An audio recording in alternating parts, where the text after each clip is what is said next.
week or 1 month? 2 weeks. 2 weeks. Okay. And in terms of exposure to the front end, have you been trading through the front end? Not at all.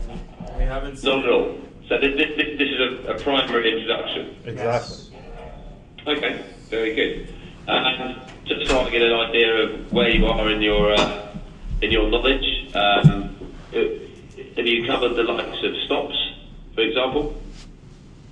We're not going to be trading. We don't trade stocks. Just futures. Oh, sorry, stop. stops. Oh. Because, yeah, just so I'm trying to gauge where we start. So I'm sure you have the understanding of what a stop is. Yeah. Yeah, you've done all your spreads, etc., etc. Yeah. And what products are you looking at initially? Stirs. Stirs mainly. Yeah. Okay. Well, to be honest, it doesn't make a great deal of difference on the front end. You know, the front end is a front end, and a product is a product. But I assume, though, being in that office, you've seen what the other traders have on their screen and how it's set up. Yeah. Briefly. Yeah, briefly. Okay. Well, I mean, sometimes actually it's Firstly, I'll do a brief introduction. My name is Peter Crouch, and I run the sales team for Stella, and I'm joined by my colleague Paul, one of the account management team here, and we do, with OSTC, every time there's a new group anywhere in the world, we try and do a session like this. Sometimes the offices are lucky or unlucky enough to have me present.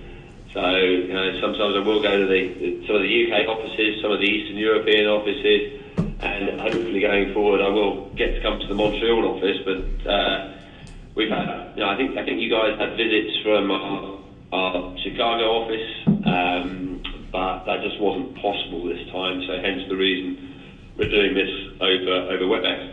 But it's depending on how long you guys have been there, and if you've been there just a couple of weeks and you've had no exposure to the front end, we'll maintain this as not simple, but a sort of fairly basic overview of Stella. How to log on, how to bring up some products, how to change the format of your screens, and how to put in some orders, what the order types mean, and just basic order management. Great. We lost you. Yeah, that's all right. I just put you on hold just for 1 second, and I'm going to do it again. Just bear with me 1 second. A great connection. I'm back now. Hopefully you can still hear me. Yeah. Okay. I've set aside 2 hours for this, but I'll be brutally honest with you. 2 hours via WebEx is probably going to be a bit too much. So what I'll suggest is we just see how we go. As you are reasonably new to the front end, or completely new, we don't need to go into too much detail. What I will say is, even though it's not that easy to do over the phone, if you do at any stage want to ask a question, feel free, because obviously I can't see your eyes and I can't see when there's blank looks on your faces. So please feel free just to step in and ask a question whenever needed.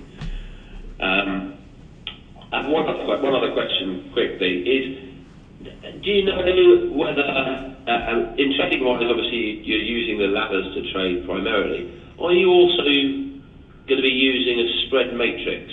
Do you know? Yeah. I think so, yeah. Initially you are, or initially you're not? Initially we're not, but in the future we will be. Okay, right. Okay, so it's just so I know. So I don't want to spend too much time on something you're not using initially. I'll give you an overview of the matrix, but we'll mainly concentrate on order entry via the ladder. So anyway, you'll have seen in the office that obviously these traders have multiple screens with multiple ladders on. We're going to work on a fairly small workspace. And it might look considerably different initially to what you can see in the office. but we're going to work through how you build that workspace up to replicate something very similar. So from the login screen here, actually let's even go back a step. When you log on to Stellar for the first time, you'll find the Stellar icon here. And when I double click, hopefully you can see, well, better check that. Can you see you can see the logon prompt come up? Yeah. Yeah. Very good. Okay. And across the top here, you've got 1, 2, 3, and 4, and these are different workspaces you can set up. So at login point, you can log in straight into any one of these. We're going to use workspace 3 because I happen to know this is as close to the default setup as you would get. I type in my password, and we get a bunch of blank screens, and yeah, the first time you log on, it might look similar to this. Alternatively, you might find that the office managers will have taken a template from some of the existing traders, so that when you log in, it already has some default ladders and a different look and feel. But we'll go through how that can be set. Just to give you sort of brief overview of how Stellar fits together. Here we've got what's a price view. There's another price view here. They just have different names. You can see here default price view, Stellar trading price view. These are names I've given to them, not unlike giving the name to a Word document. So here, if I've got a price view, if I go File, Save, it will save it with that name. File, Save As. I can save it with a different name. There's 4 different applications in Stellar that you'll be using. One is Stellar Price, one is Stellar Order Book, one is Stellar Risk, and the final one is Stellar Trade. And whilst it's not exactly the same, I liken it a little bit to the concept of Microsoft Office, in that Office within it has Outlook, Access, PowerPoint, Excel, etc. So, you take on Microsoft, but you get some programs within that. And so that's sort of similar in a way. Where you see this icon here, the actual Stellar icon in the top left, anything that has that is part of Stellar Price, and Stellar Price is effectively then anything to do with price and order entry.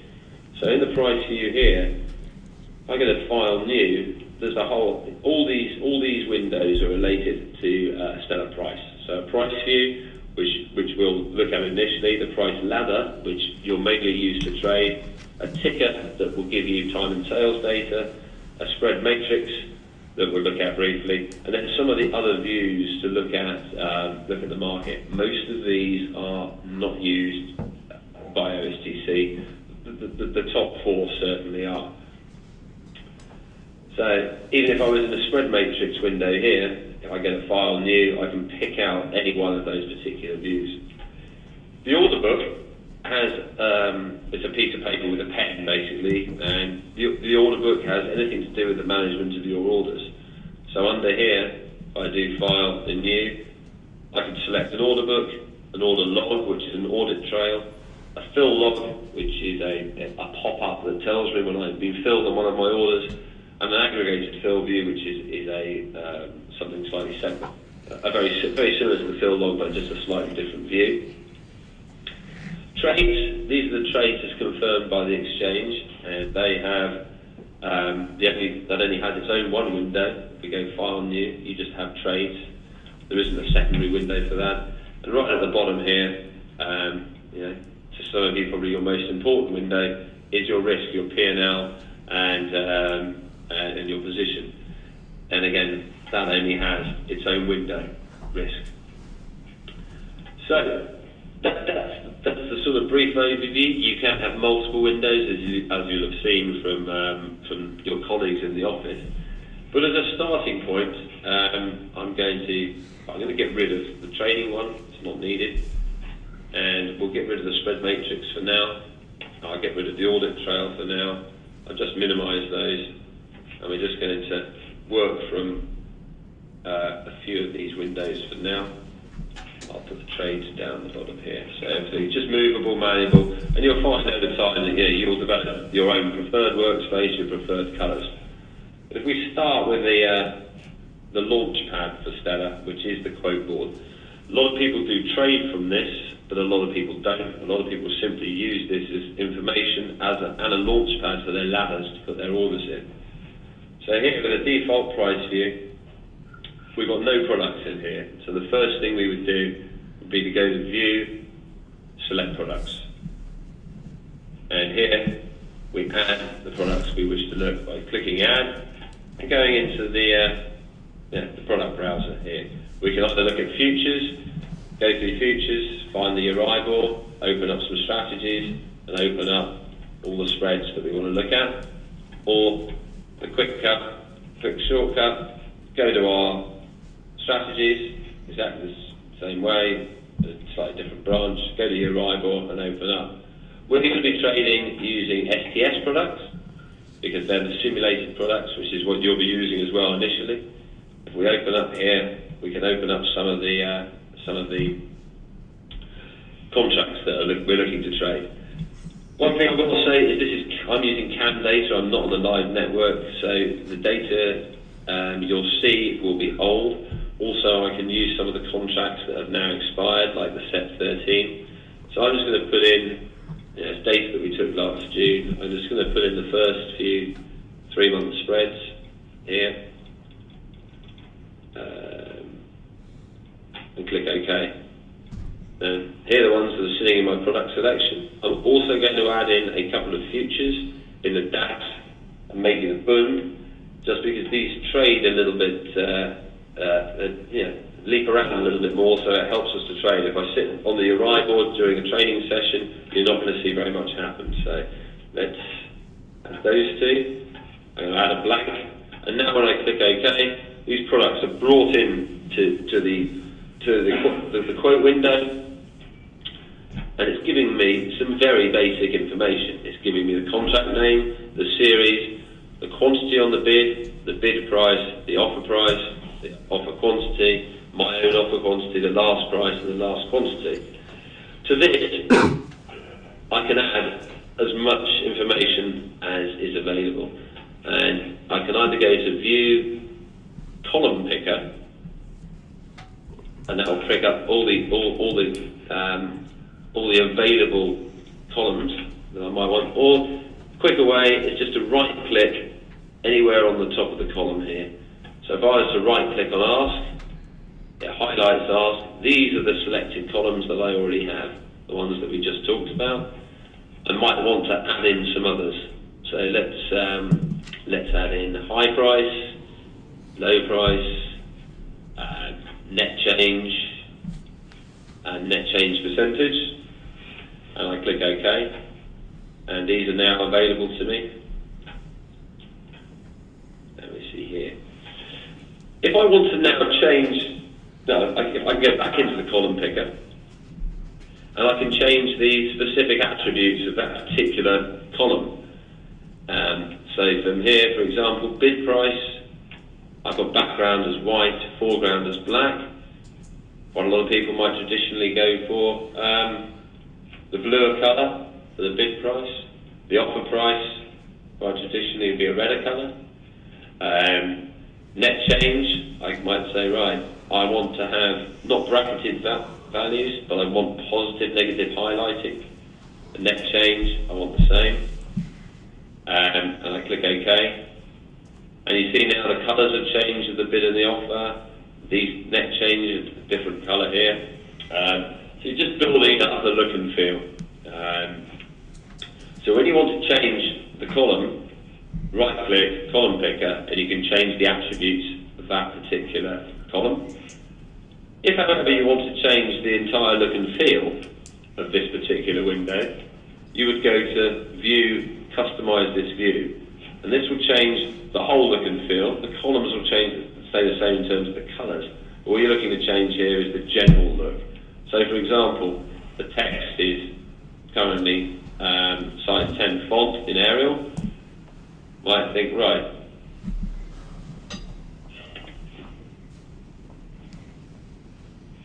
I might want to change that just for the purpose of the demo to 12, make it a little bit bigger. It's also in this area I can take off the striping, so I have no striping. I can change the colour of the grid lines and the size of the cell margins, so there's a bit more space. If I was to do this and this, click apply, you'll see how the cells get larger. It's also in here where I can select the colour of my own orders, implied prices, the advanced orders and synthetic orders that we'll look at in a minute. So if you have a stop in, can it have a different colour to my normal orders? And the year colours, so if you are trading the front months, you have them appear in white on here. If you're trading red months, you have them appear in red. And I'll click OK on that. And any window that will do the same. If you're in the working order book, you can go to view, customise this view, and it will change the look and feel of that. So I'll now try and resize this a little bit so it looks a little bit tidier. And here we go. Once I'm happy with the window, I just click the disk icon here, just under view. When I click that, it now saves that workspace. If I were to open a new window, so if I was to do File, New, Price View here, and I click Save, it's a previously unsaved window, so when I click the disk, it's saying, please give that a name. I'm not going to in this instance, but that's what it's looking to do. And we'll get rid of that one for now. Okay, so this is a quote board. As I say, very few people at OSTC will trade off this, but they will use it for information. From this, we open this up. If I double left click on the product name or the series here, you see it opens up some depth. So now we can see the levels of depth in this particular market with the quantities, and the offer with the quantities as well. I double left click, I'm just opening and closing. With the middle click, I can open up maybe the amount of depth that I need. I might not need to see 10 levels of depth. Once that's done, when I open and close, it's now only opening with 3 levels of depth. So at a glance, I can see how deep the market is, what sort of liquidity there is, etc., etc. Now, from this window, from this window, I can trade, or I can enter orders certainly, and I can trade. So if we just open up the set deck, and I won't concentrate this too long because I know most people are ladder traders. From this window here, I've opened up this pricing. If I now want to join a bid or an offer, I've set my left click on my mouse. When I click on this bid and I click on the price itself, when I click here, I've joined the bid. I've now actually, the price has moved, so I'm now sitting here, and I'm now at 9 bid, own quantity 4. I'm bid for 4 lots. You can also see that in the working order book down here, that I'm just going to make that a little bit bigger for you. Make that 12 as well. Sorry, how did you choose your quantity? Right, again, I will come to that in a second. We're getting a bit ahead of ourselves, but I will come as to why that 4 is there. The 4 is there ultimately because I preset that in my defaults. Okay. But we'll have a look at the defaults in a second. When we come to the ladder, this is just to really show you that I can put in orders from this window. When we come to the ladder, I'll explain how those volumes work. But suffice to say, in this particular instance, I have a default volume of 4. You may start with a default volume of 1, you may start with a default volume of 5, etc. But we'll show you how that works. And my left click is putting an order in, and I right click in the same place is deleting it. So left in, right out. I can put left in here. I can also right click on my own bid. Now, the reason if I go to view configure mouse buttons, that's only happening because I set those buttons to have those attributes. So left button join market, right button pull, and the wheel button would bring up a ticket. So in here, left in, right out, and the wheel button brings up an order ticket. Has a different default volume, again because I've set that in the back end. I click submit, and it does the same, but with a different volume. So my left click is putting in 4, my middle click brings up a different volume, puts in 3, left click goes back to 4. But let's not dwell on the price view too much, because as I say, it's mainly used for price information and for launching ladders. So, like we saw before, the single left click opens up some inline depth here. A double right click will bring up a ladder. Okay. Now I'm going to just quickly open another ladder. Okay. If you bear with me, I'm just trying to get to the default ladder so that we're not jaded with some colours without.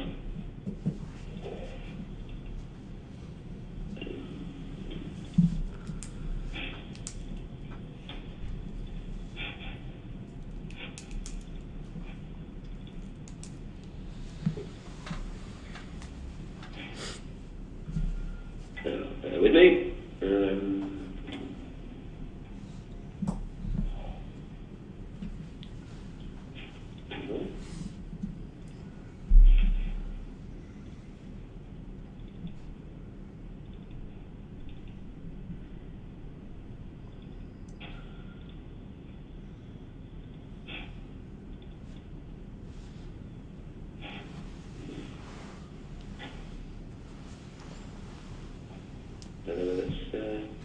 So if I find out where it's come up, it's coming up somewhere. And there it is. Right. Not what I wanted, so bear with me. Can you show us again how you brought up the ladder? I kind of missed that. Yes, I will do. I'm just trying to pre-save the actual ladder that would come up the first time, so you can see it. I don't want you. Bear with me.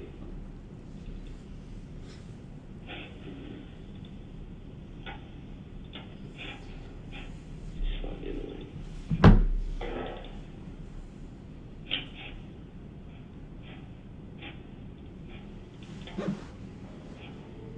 That's strange.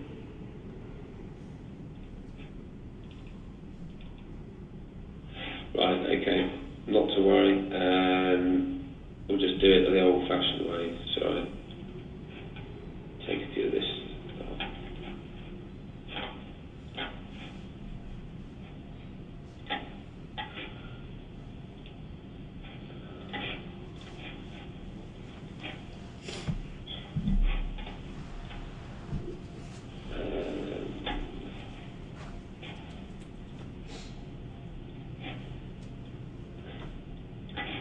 Bear with me here.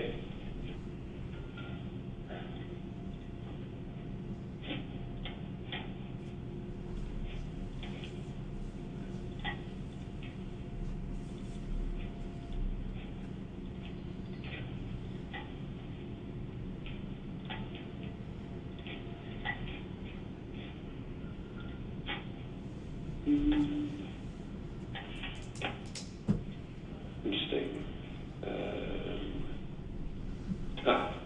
Right. You shouldn't have to do what I'm doing here. For some reason, we've got I've got a ladder which I'm not particularly happy with. So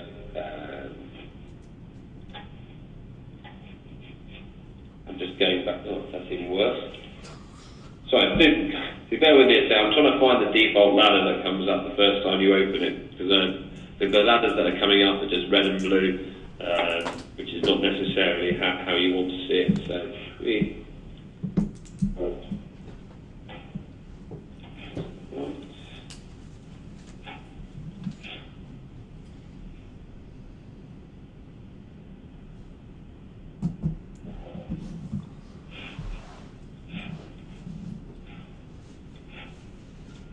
I think maybe we may, so we might just have to live with a certain colour ladder, but unfortunately. No, there we go. Got there in the end. I will show you how that's come up.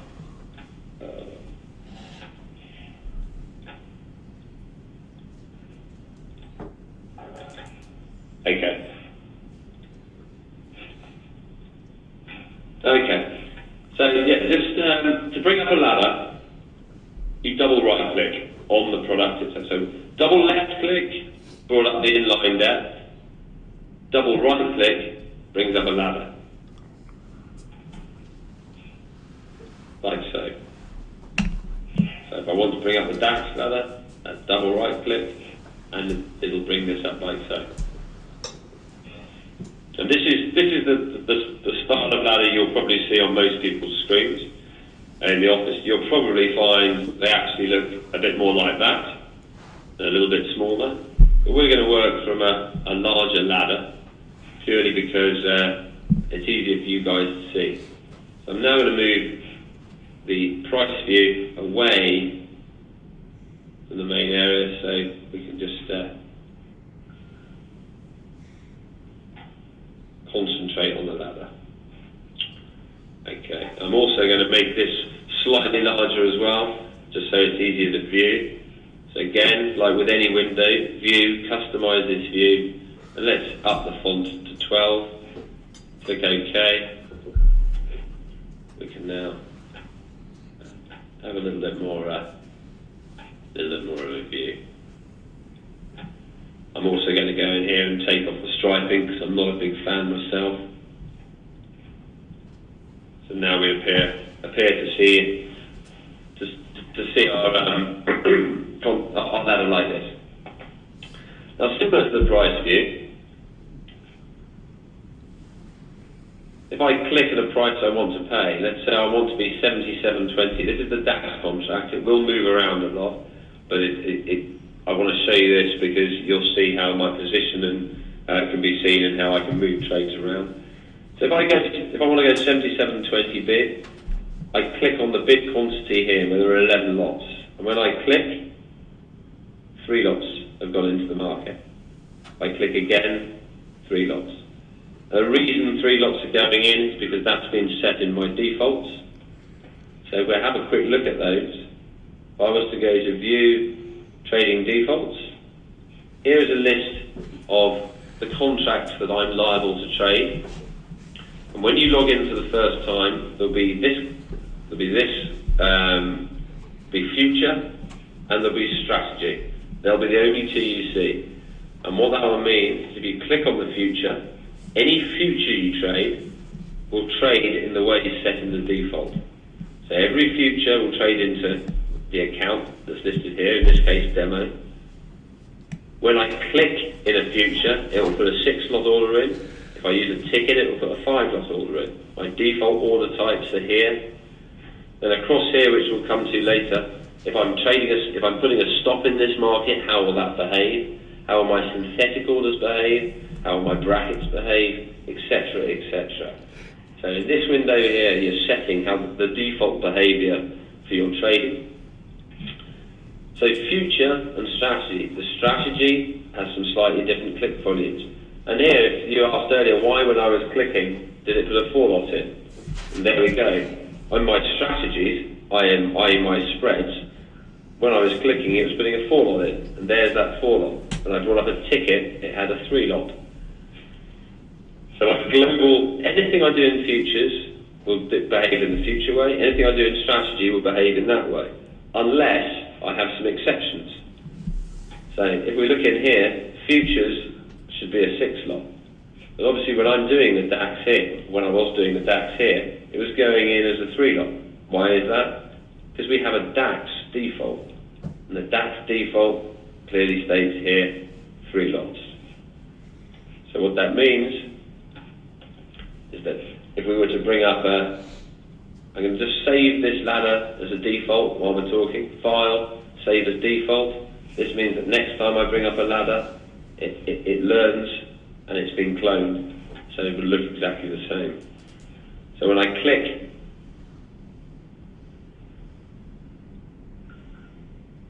bear with me.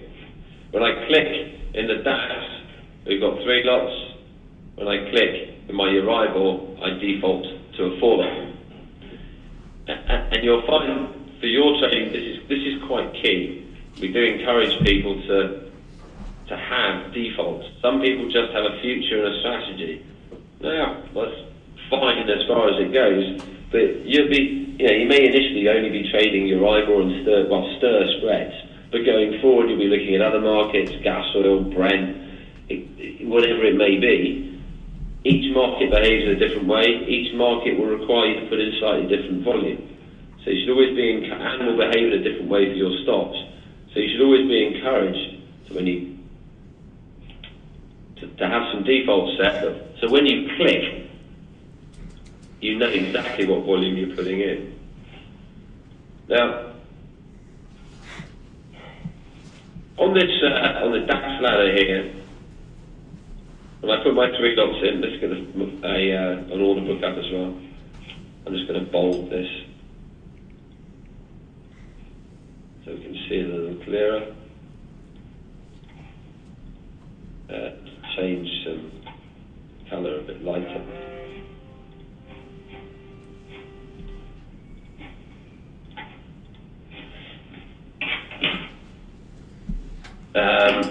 Okay. It appears my laptop's running slightly slow, so if you bear with me, I just need to check something. That looks alright for now.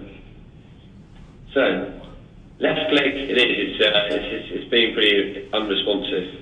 In fact, we might possibly be in the realms of shutdown, unfortunately, so if you just bear with me.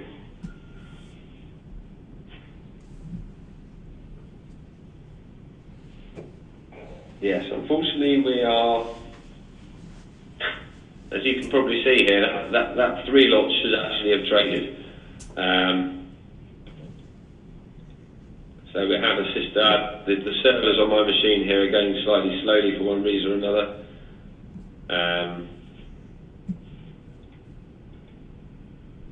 So you'll have to bear with me.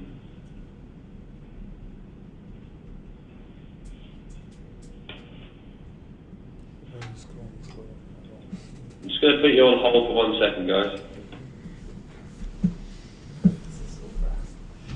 Yeah, we started at 22. Yeah, but that's DAX. Sorry about that, guys. As you can see, it's running very, very slowly, so we're just going to get one of the IT guys in and see if we can free up some memory on this on the laptop. The price data that we're running, which is old price data from last year, I think as you can see, the prices are moving around quite zippily, and I think that's possibly slowing something down. It may settle down, it may not. I'm seeing it's a bit better. Yeah, we might be okay now. It has settled down. Yeah, we're okay. So sorry about that. Okay, bear with me. I'm just going to tell our IT guy to hold off. Doesn't look slow, man. He said it's fast. Huh? He said it's going quickly. Okay, because Okay, you were saying that it was going slow. And let's move on. Okay, so where were we? I was putting in default volumes. Then I put in a 3 lot and I delete it. If I want to change my mind and put in a different volume, there's a volume bar here on the bottom left hand side. So if I click here in 3 and delete, I can click into the bar and put 5, and then the next time I click, it will put a 5 lot in. But the volume box now empties out automatically, and next time I click, I'm fine. I don't need myself.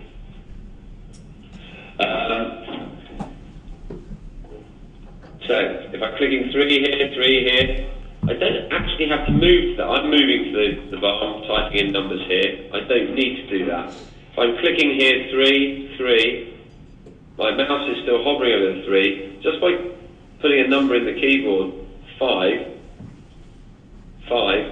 and then click, it's picking it up, then it will go back to the 3 lot. I click 6, click on the offer, and it goes back to the 3 lot. So it's quite important here, if you're running a position, if you're working 3 lots is your default volume, you get filled on one of those, so you now only work, you've got filled on a 1 lot, you want to put a 1 lot profit order up here, and click 1 and put it in, and it's in straight away. If you decide that for the next 10 minutes possibly, or something's happening that you think you might want to be putting more or less volume in, you could put 5 and tick the box, and from henceforward you're now trading a 5 lot. The moment you uncheck that, you go back to 3. So that's very, very simple order entry on the ladder. So what is it you're actually doing when you put that 3 lot order in? What are we sending to the exchange? Well, what you're sending here, in this particular instance, I'm going to let's put something a little bit less choppy on the screen for now, and move the DAX to one side. And we'll put something in that doesn't move so much, so we can actually not get traded with straight away. When I click on this ladder, I'm putting in a 4 lot bid at a price of 8.5. So when I send this to the exchange, when Stella sends this to the exchange via our servers, the exchange receives a message saying you are 8.5 bid for a 4 lot. Now this 8.5 bid is a limit order. I can't pay more than 8.5. Likewise, if I click here on the offer, I'm putting an 11 offer into the exchange for 4 lots, and it's a limit order. So, if I then were to left click here, for example, on the left-hand side of the ladder, but through the market, I'm sending a message to the exchange saying that I want to be 12 bid in this spread. And obviously if I was 12 bid, I'm going to hit through the market. Now, if I click 12s here, the chances are I'm not going to pay 12s, but I'm limited that I can't pay any more than that. So when I click here, I'm sending a 12 bid to the exchange. They'll go, hang on, it's already 10 offered, we'll match you at 10s. But if I were to click 12s, and just at that moment the market moved, and it moved right up, right up here somewhere, I wouldn't just click into the market. I'd end up being 12 bid. I'd have missed the prices I wanted, and I'd just be working a 12 bid. But I wouldn't pay any more than that. So some people might say to you that when I'm clicking there, I'm buying the market. Well, you are buying what's in, or trying to buy what is offered in the market, but you're still only putting what's considered a limit order on the exchange. So I put a limit here, here. If I were to click here, I will trade. And I have traded. Okay. So let's move out back into the DAX again, and we can see some of the features that you see across the bottom, and some of the more that you'll see on the sidebar. So again, I put a 3 lot in here. You see, so the market moved down through my 3 lot. I got traded with. You see down here in the bottom right-hand corner, there's a figure in blue that says 6. That means I'm 6 lots long in this particular contract. The reason it's 6 long is because I've just got filled on 3 lots, plus there was another 3 lot that I did earlier. I was to put another resting order in the market at 25.5. If this gets traded with, this volume would go up to 9. So let's see that happen.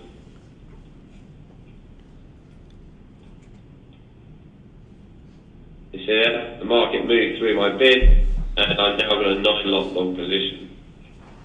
If I was to put some orders in here,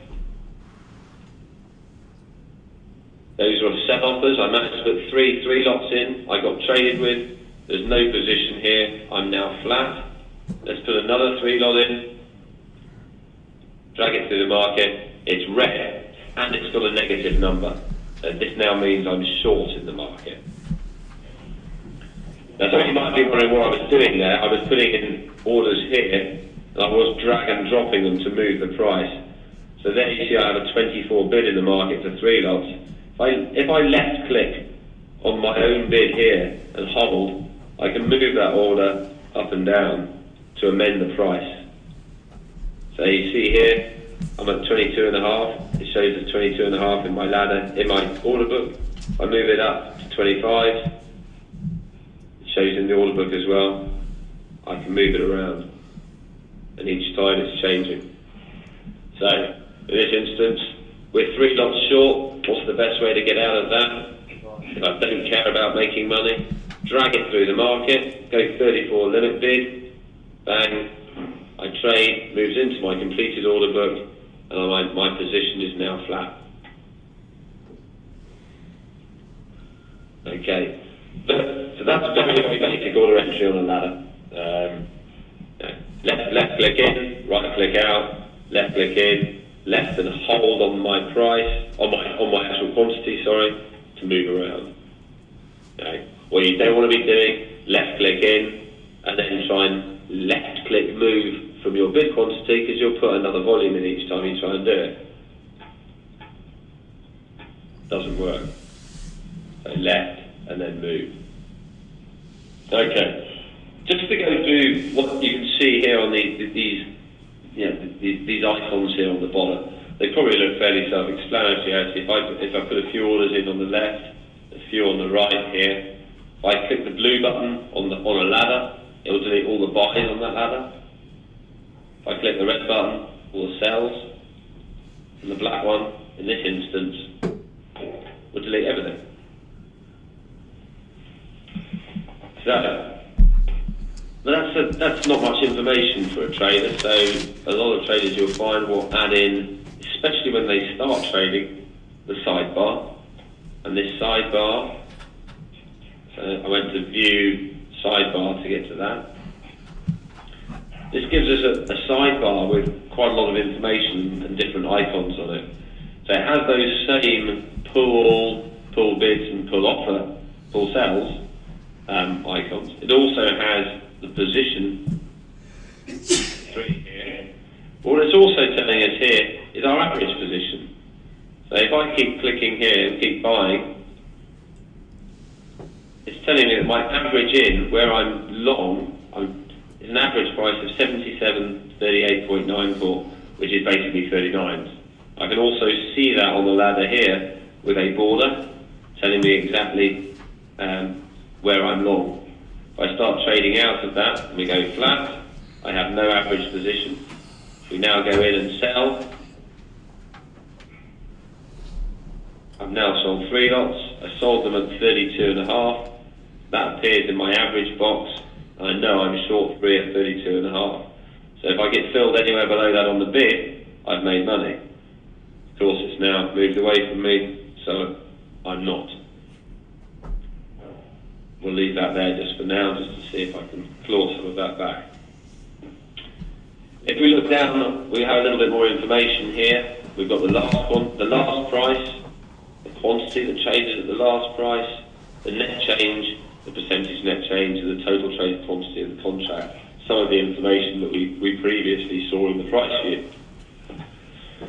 What we also have is underneath these bids and offers, it was telling me the amount of volume I am working on the offer, so 12 lots, the amount on the bid, 3 lots.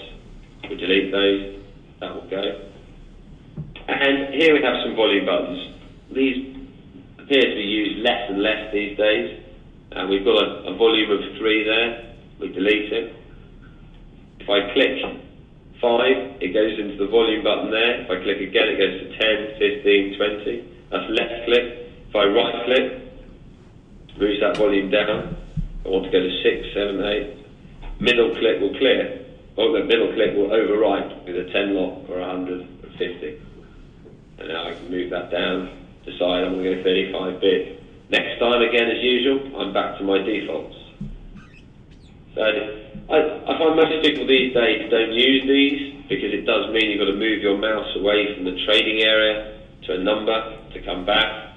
Most people now will use a keyboard and just type in 12, click, 5, click, 8, click, and do it that way. Also, this particular sidebar takes up quite a lot of space. And I'm sure you've noticed walking around the office that, as I said before, most people have some very small ladders, far smaller than the one I'm showing you here. So we developed a sidebar for OSTC specifically, but is now used globally, called the mini sidebar, which gives you some of the information, not all of it, It just saves a bit of real estate. So now you can get a ladder that can get into information, as in position, net change, total trade quantity, that still has enough for you to manage your ladder. And do exactly the same as the main sidebar, but it's just some real estate savings. But we'll go back to the big sidebar. It's a little bit easier to sort of show you things from there. Let's get out of our position here. Right. So, I guess I think the first thing we tend to do is to see if we can make some money, but let's just see how this works in practice and how someone might actually utilise the order types and the orders that we're doing. These market's moving around a lot, so let's put in a 3 lot here and hopefully try and get filled. Right, you see there the market moved. I've got filled at a price of 32. So I'm now long 3 lots, price of 32. What's the first thing you want to do as a trader? Well, the first thing you want to do is try and make some money. So I would put a 3 lot offer above the market because I want to make some money. You're trading in a different way with your spreads, and the way you're being taught is to use the spreads to leg into flies, to leg into this, and work across a suite of products in the yield curve. But in this particular example, let's assume we've bought at a low price and we just want to sell at a higher price, and that makes a lot of sense. So I've just put an offer in here. I'm hoping the market moves up, and I'm just going to wait to see if that happens. I bought at 32, it's still trading 32. Maybe I'll move it down a little bit. I'm still looking to make some profit. Hopefully the market will go up and I'll get out. But as I spoke to you before, the concept of stops. What if this market, it's all well and good saying I'm long at 32, hooray, hooray, I look like I'm making money, I can get out, I could sell the 32 and a half, sell the 33s and make money, but I'm looking to make some more profit than that. What if the market suddenly disappears? Starts moving down here. You know, it's probably written all over your walls, and you probably have on all your notepaper in your office. It says highly disciplined, or highly motivated and highly disciplined. I'm sure that's there. It's on your website. It's on most of the OSTC literature, and that's quite a key thing. If the market now moves and starts moving way out of your favour, you need to get out of that position. You need to make a decision to get out and cut your losses. So we use what's called a stop loss order, and the stop loss is the concept of I might have bought at 32s here, and I'm looking to make a profit up here. But if the market does move down to, let's say, 29s, get me out and let the system get me out. You could, of course, sit here, wait for the market to move down, and the moment it moves down to 29s, use your mouse to click and get out. But I tell you what, if the market's moving fast, you'll miss it. It'll move down another 5 ticks, and you've missed your opportunity to get out and to lessen the blow.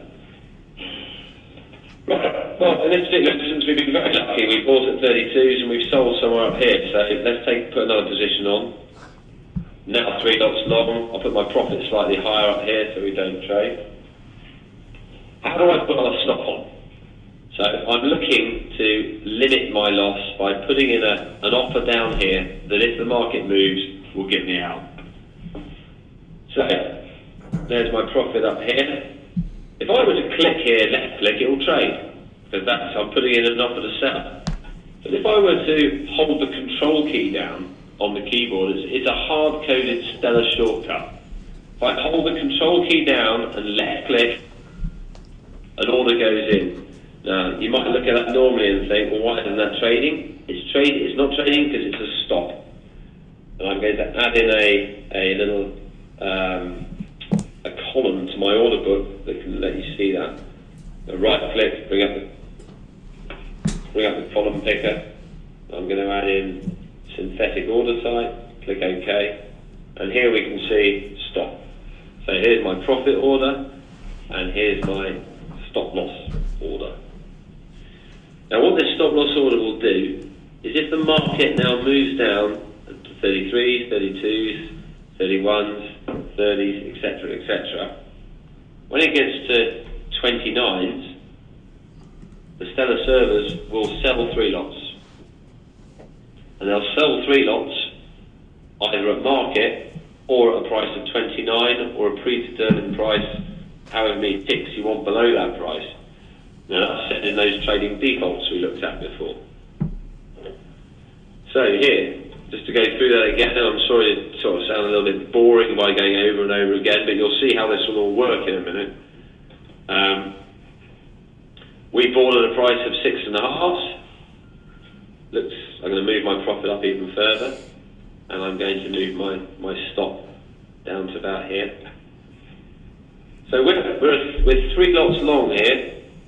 The market moves down and it touches this price of 34.5. We get out. We might have lost money, but we're being disciplined. We're trying to get out and move it up a little bit closer to the market, and hopefully we'll see what happens. You see, bang, right. Happened very fast there. I was working a stop. Where's my...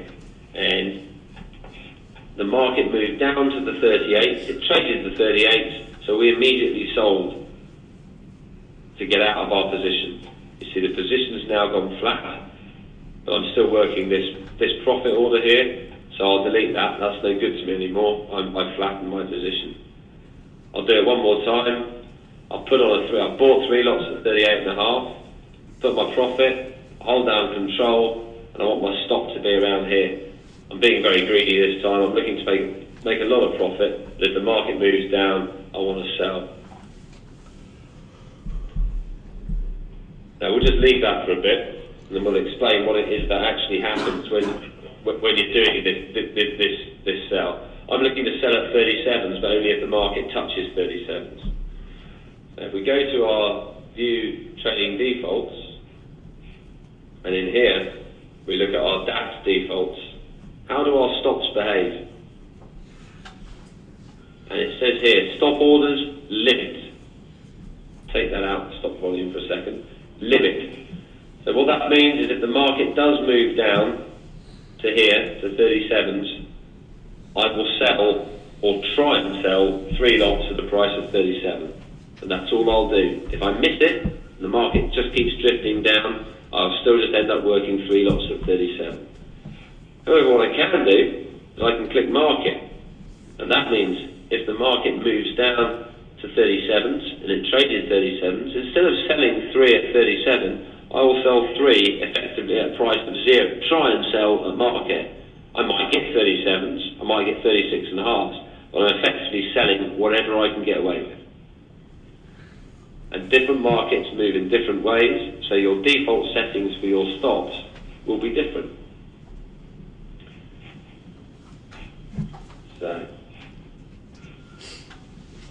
I'll do that one final time, and let's try and, there's my, taking 3 lots on, there's my profit, here's my stop loss. And if it goes down, I get out. If it goes up, I've taken profit. On the upside, that's good. On the downside, it's bad, but at least I've covered myself and I'm now flat. So here's the next sort of challenge, and the next order type we'll look at.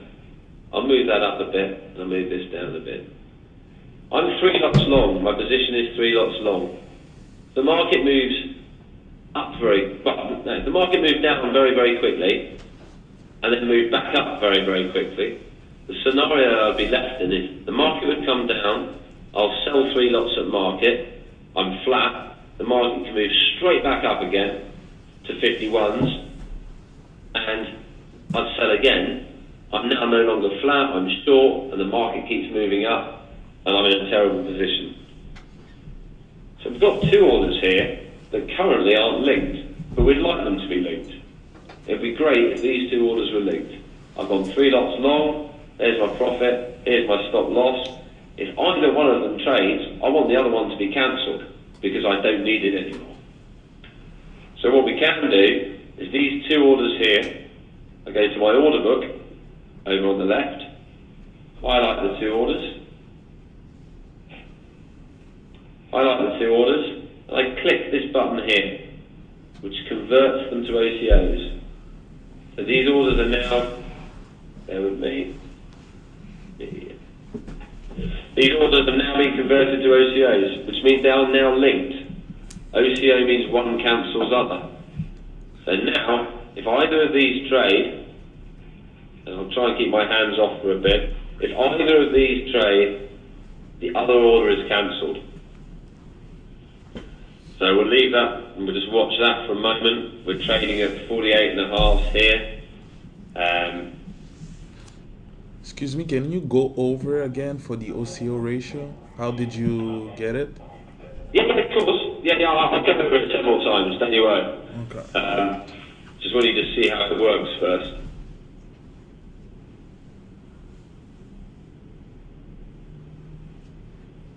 Yeah, it's very typical, having had a market that's been moving up and down for the last 15 minutes, it now decides to stay in exactly the same place. Right, here we go. We may get something happen here. No.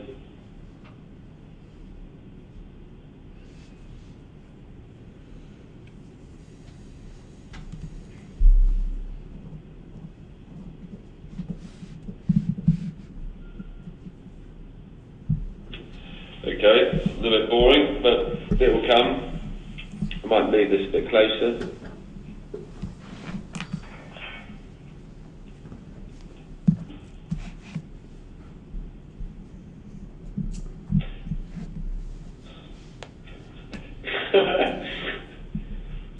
Right.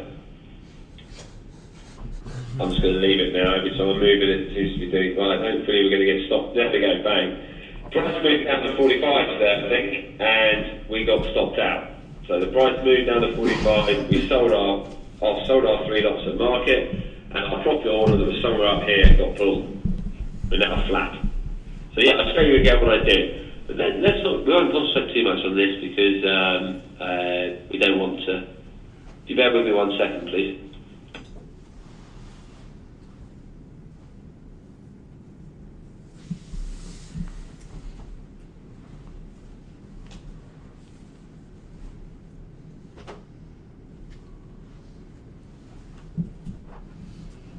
Market moves. What is your plan B?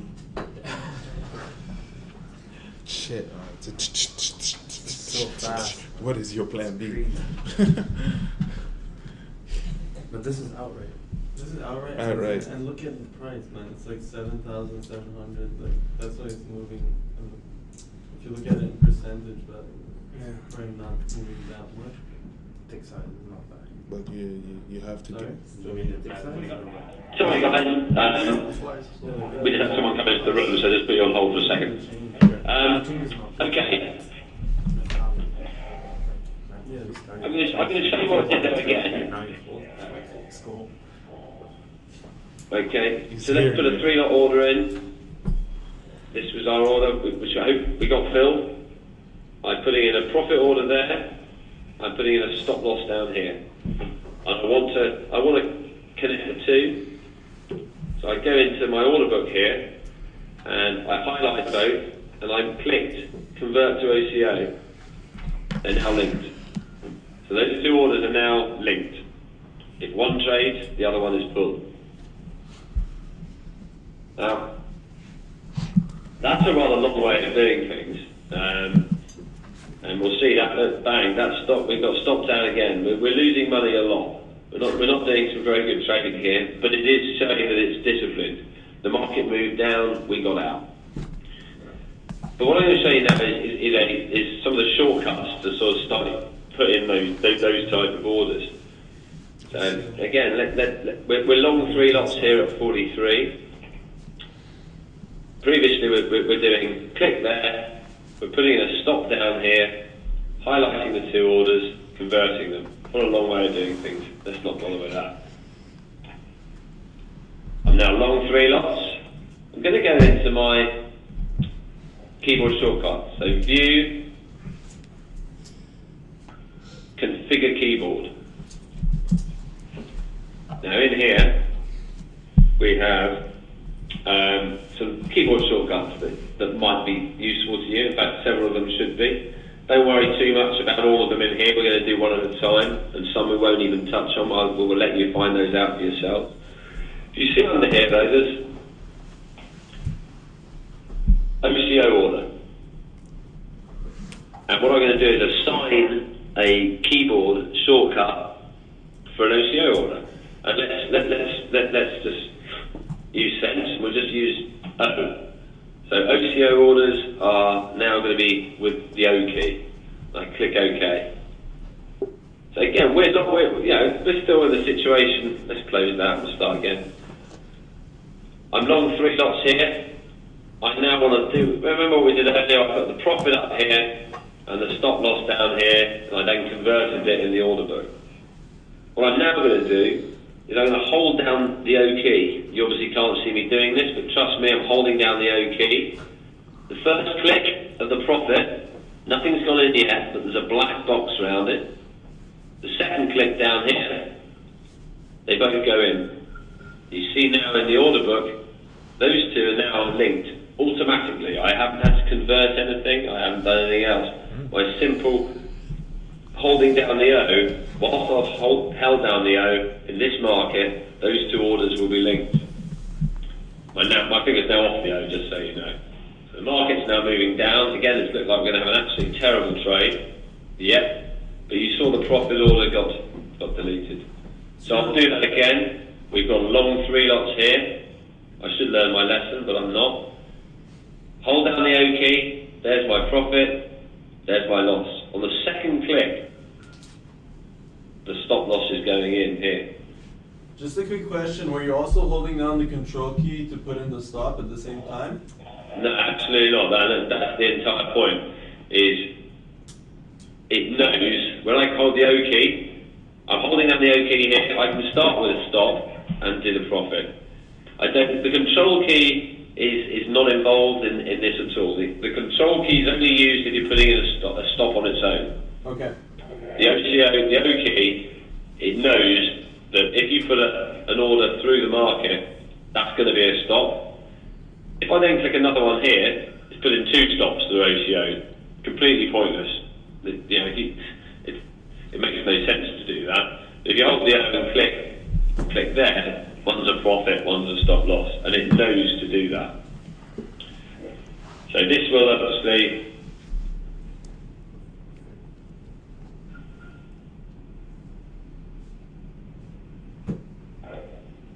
trade out, the other order disappears. Again, I'm going to you can actually put all this together in a sense. So firstly what we did was we bought 3 lots, we put the profit in, we put a stop loss in, we converted them in here, etc., etc. The second way we did was we bought 3 lots, held down the O, click and click. Very good method. But there's another order type that allows you to kind of, I'm not going to say be lazy, but it allows you to try and do all of that in one go, and it's called the bracket order. And what the bracket order is going to try and do is mimic everything that we did just then, but in one go. So we're looking to say that I want to be 7.5 bid. We got filled. I want to do my profit there and my stop loss there, and I want to predetermine the amount of ticks I want to try and take out of this trade. So you'll see this happen quite easily. And again, we need to go to our defaults to set this up. So if I go to View, Trading Defaults, go to the DAX, so that's the product we're looking at, go to my Brackets tab, say, right, when I do take profit, how much do I want to take? 6 ticks. And my stop loss, 6 ticks. And how do I want that stop loss to behave? Market. And I click OK. So now, we'll go back into that, my Trading Defaults, DAX, Brackets tab. So when I'm going to enter an order type that's called a bracket. To enter an order type called a bracket, maybe I use a different hotkey. So if we go to View, Configure Keyboard, Bracket Order, I've already set it to be B from a previous demonstration. Click OK. Now what you're going to see, I'm holding down the B key. Okay? Remember, in this instance, we haven't even taken on a position yet. We're completely flat. I'm going to hold down the B key. And I put in a 3-lot order. There you see, synthetic order type bracket. This is now, my mouse is going to hover there. I'm not even touching anything on this keyboard now. The market, if I buy those threes, I've predetermined what's going to happen. God. Oh, you can't win in this game. This is not the way to trade, guys. This is very, very bad. But my 3 lot there, 32.5.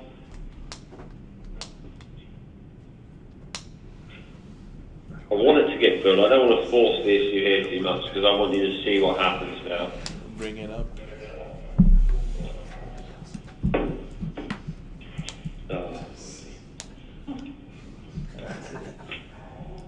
Right, hopefully something might happen now.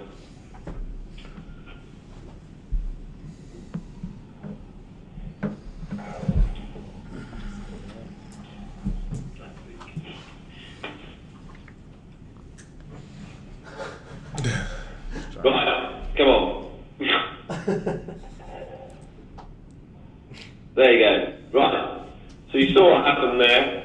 I got filled, 3 lots. Hang on, the market's now moving up. We might. Oh, no, that would be too lucky. So we got a 3-lot position as we had before. Market's moved up. So close. Not going to happen.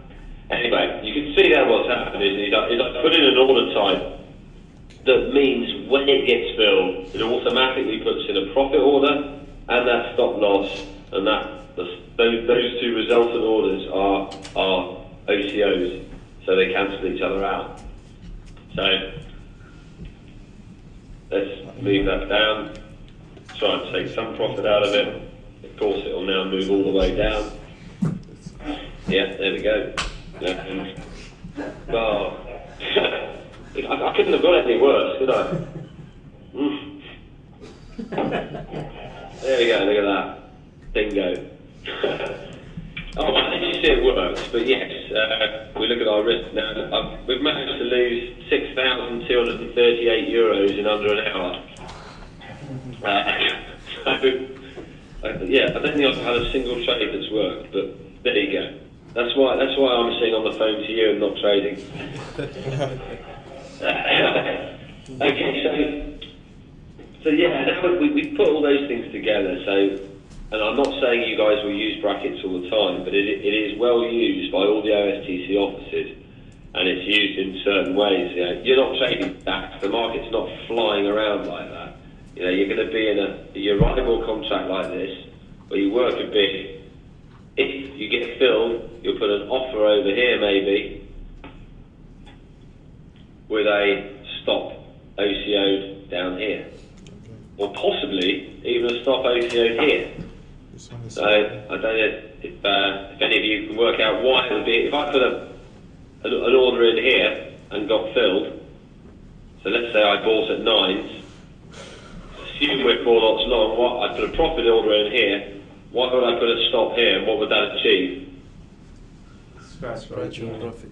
Yeah, very good. Okay, very good. So you will see there are plenty of traders, for example, that will do a bracket order. If I hold down the B key and click, you see it puts in a bracket order. There's a good opportunity to say if I hold down the B key and bring up a ticket here, it's already pre-highlighted the bracket order. I could change my profit ticks to 1 and my stop loss ticks to 0. So this means if I get filled at 90, it will put in a profit order at 9.5. Sorry, at 9. I buy 9, I put in a profit order at 9.5 and to stop out if, and we haven't touched on this yet, if the volume on the bid was to drop below a certain figure. So here, I'm going to be 9 bid, I get filled, I go 9.5 offered, but I still monitor the volume at which I just bought at, and if it drops below a certain number, i.e. 500, sell it back and scratch. And that's what that stop volume is. We'll have a look quickly at the stop volume on the stop. So if we ignore the bracket concept for a second, if we put a stop in here, 4 lot stop at 7.5 in this particular market. So I've got a position on 4 lots long. There's my profit. Here's my stop loss at 7.5. And let's say the market starts trading slowly through 9s, through 8.5, through 8s, and it gets to 7.5. Currently, a stop, if you don't make any changes to it, a stop, the moment it trades, even one lot at a price of 7.5, the moment that becomes a last price, you will try and sell 4 lots. Now, you may have heard of the concepts of low ticking and high ticking. If the market did move slowly down, traded 9s, traded 8.5s, traded 8s, it'd be very easy for another trader, maybe in your office or maybe somewhere else, or maybe in Algo or something, to just sell one lot at 7.5. And the moment that print went, the last price, as you see, is green. The moment that went green, the Stellar server would say, right, we need to sell 4 lots because that's our trigger price at 7.5. But a good trader, or any trader these days, would know that all that's happened is someone's just sold 1 lot to get that print to go through. And you don't want to be hoodwinked into suddenly selling 4 lots, or 10 lots, or 50 lots, or even 1 lot, because there's plenty of volume on the bid. Price might go back up. There's certainly no need for you to panic and get out just because 1 lot's traded. So if we look at putting that stop in, if I hold down the control key and left click, the stop goes in. If I hold down the control key and bring up the ticket, it brings up the stop ticket. We see here it says stop limit. So this is going to go in at 7.5 here. But we're giving it no discretion. If I hold down the control key, do the same again, and we put a volume in here of, let's say, 1,500. Well, maybe that's a bit high. 500. And I submit. What this now does is when the volume moves down to 7.5, two conditions have to be satisfied before my stop is fully triggered. One is that it has to trade at 7.5, and 2, the volume on that bid has to drop below my predetermined volume. So here, the volume, if it does start trading down to 9s, 8.5, 8s, and then just starts trading 7s in small size, I then just go, I've got to get out. The Stellar servers now monitor the volume on the bid, and if it starts dropping below a certain volume, then I get out. Does that make sense? Yeah. Very good. Very good. Okay. And anyway, returning to the trading defaults, and this is when they sort of come into their own a little bit with their guys.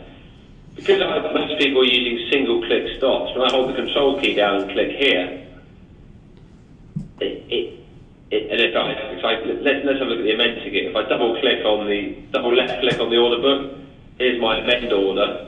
There's nothing in the stop volume because by default I haven't set it. So if we go back into our view, trading defaults, we look at the DAX. How do our stops work? Market or limit, let's make them limit. Stop volume, 500. Click OK and OK. Now, if I hold down the control key and middle click,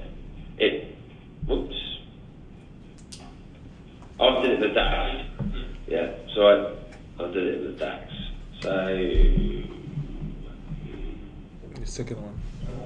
I changed my stops for the arrival, put 500 in here. Click OK and OK. I hold down the control key and middle click. It pre-populates that 500 because it knows to look at the trading defaults first, and there is a 500 button there. That's how you submit. Likewise, if I hold down the control key and left click, so one click order entry, it puts in 4 lots because that's been in our default. But if we check this order by double left clicking, it put in the 500. So you're building up a profile for each of your products that means when you use the Stellar shortcuts, it looks into the cache of the trading defaults and goes, right, this is what I need to use. So you'll end up building up your Euribor. Your Euribor, when I click, it's a for lot. When I hold down the control key and click, it's a stop, but that stop has got some volume discretion on it, etc., etc. When I hold down the B key and click, when that trades, it does a certain thing, it's putting in a profit. If it had a stop loss associated with it as well, that would have some discretion. So you're building that up, one for the Euribor, one for the DAX. You might even go so far in your defaults here that we got one at strategy level. If I copy that and say, right, STS Euribor, that spread, I can actually determine and say one particular spread can behave in a different way to another one. So the set deck is a 3, well, let's say a 5 lot. And if we copy that and make the deck March, I can find it, the deck March, 10 lot.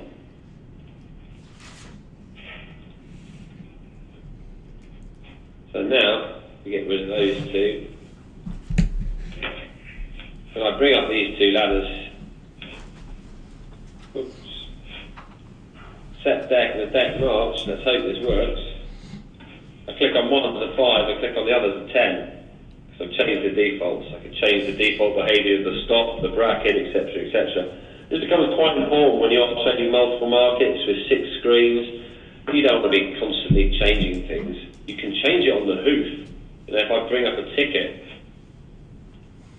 I can change things. You know, if I bring up a stop ticket here, I can change it, the volume. I can change to a trading stop. I can change the volume here by scrolling the wheel or changing the number. But my default behaviour is going to be the behaviour that I'm going to use 90% of the time. So it's quite a powerful thing, and it's worth getting those trading defaults right the first time when you set up. Okay.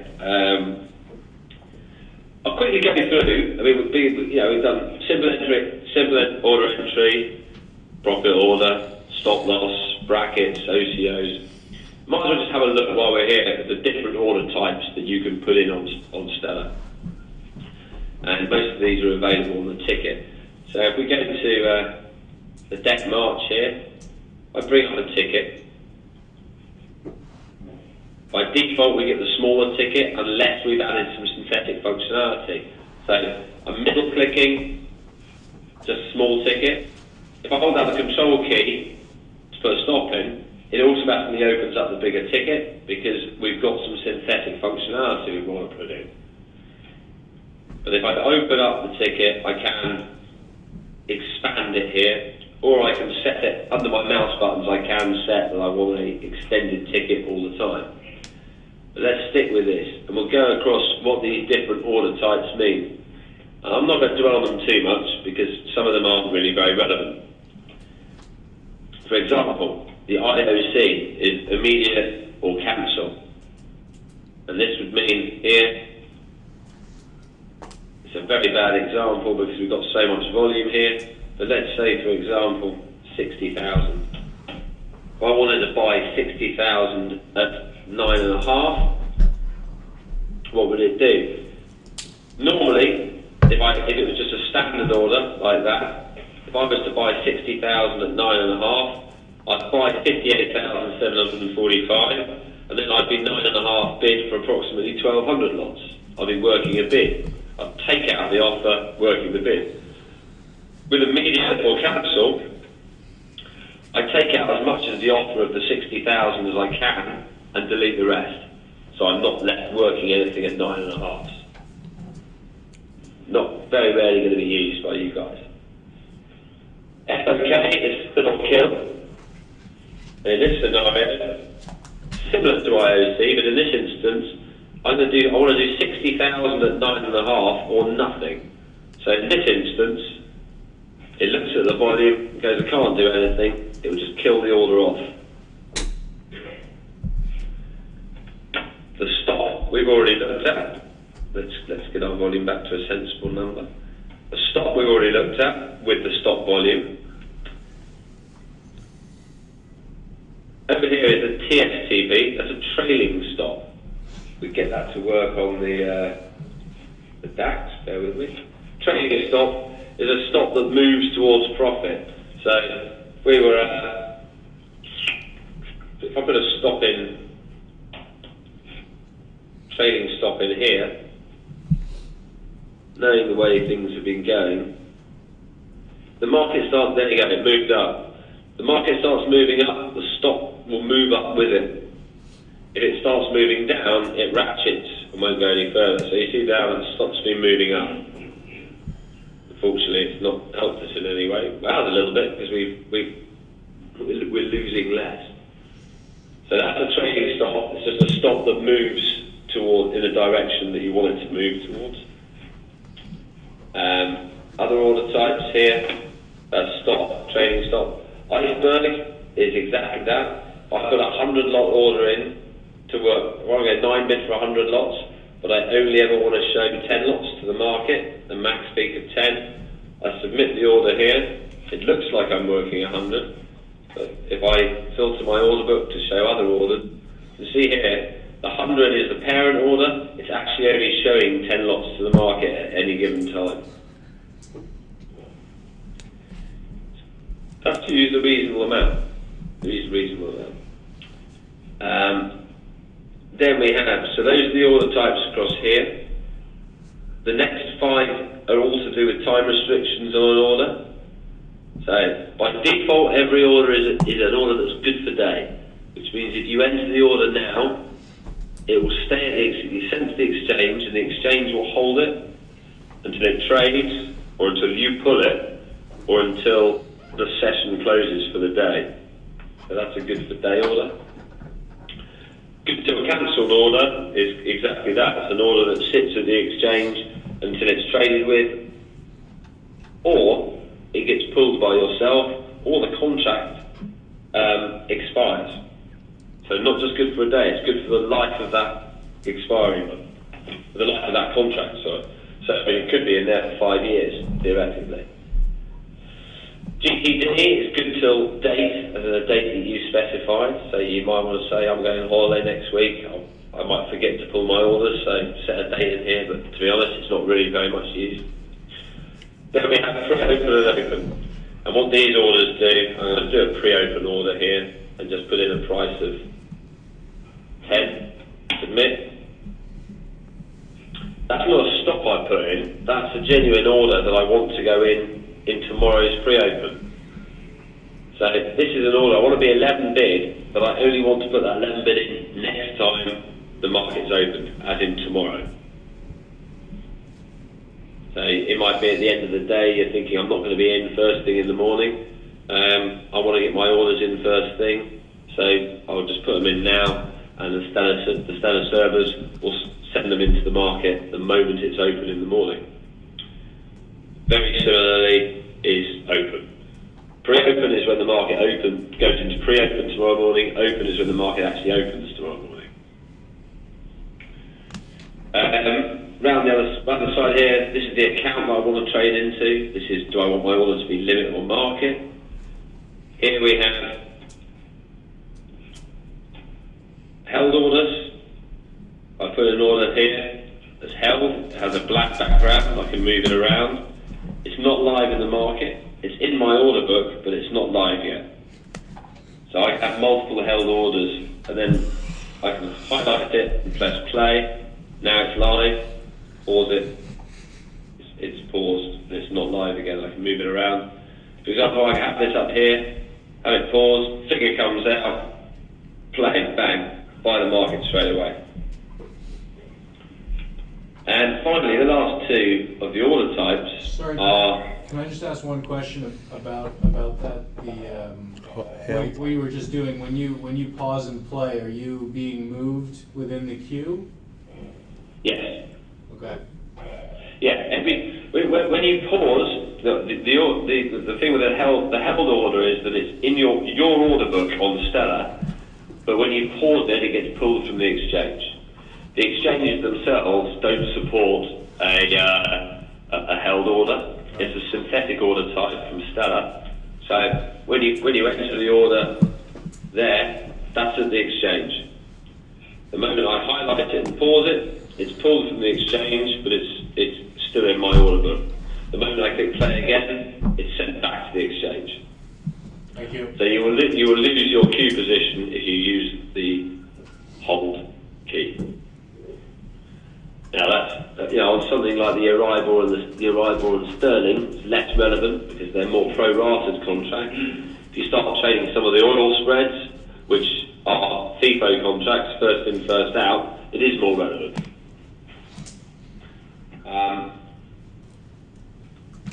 Right, the last two order types are ones that still have had for a few years, but are increasingly used by the trading community and by OSTC specifically. And they're these two, min-vol and pay-vol. They're not an order type as such that you click on it. By putting something in this box, it automatically becomes that type of order. So, we're looking to be 9 bids for 3 lots.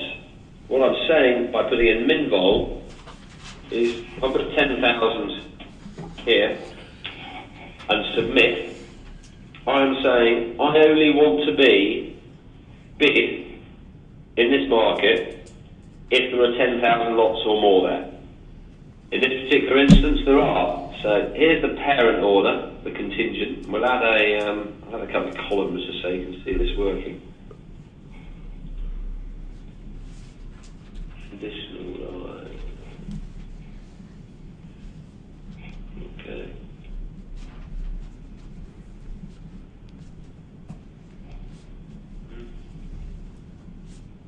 Oops.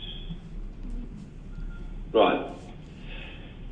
This order here, it's got a child order. So this is the parent, this is the one that drives the order. Underneath it is the actual order itself. There's more than 10,000 lots, so this is a live order. We amend this down to, amend it up to 15,000. 15,000 lots, and amend. The bottom order disappears. It's not live. You can see this in our order book, but the child order, the actual live order, isn't there. The concept of this order, if we can get this, if this volume goes up to 15,000, you'll see another line coming because there's enough volume and we're happy to quote.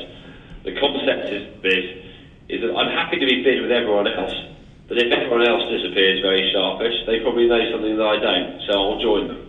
I don't want to be if the market's disappearing, not necessarily trading, if someone's pulling their bids, I want to be doing what they're doing. I don't want to be the last man sitting here working my 10 lots.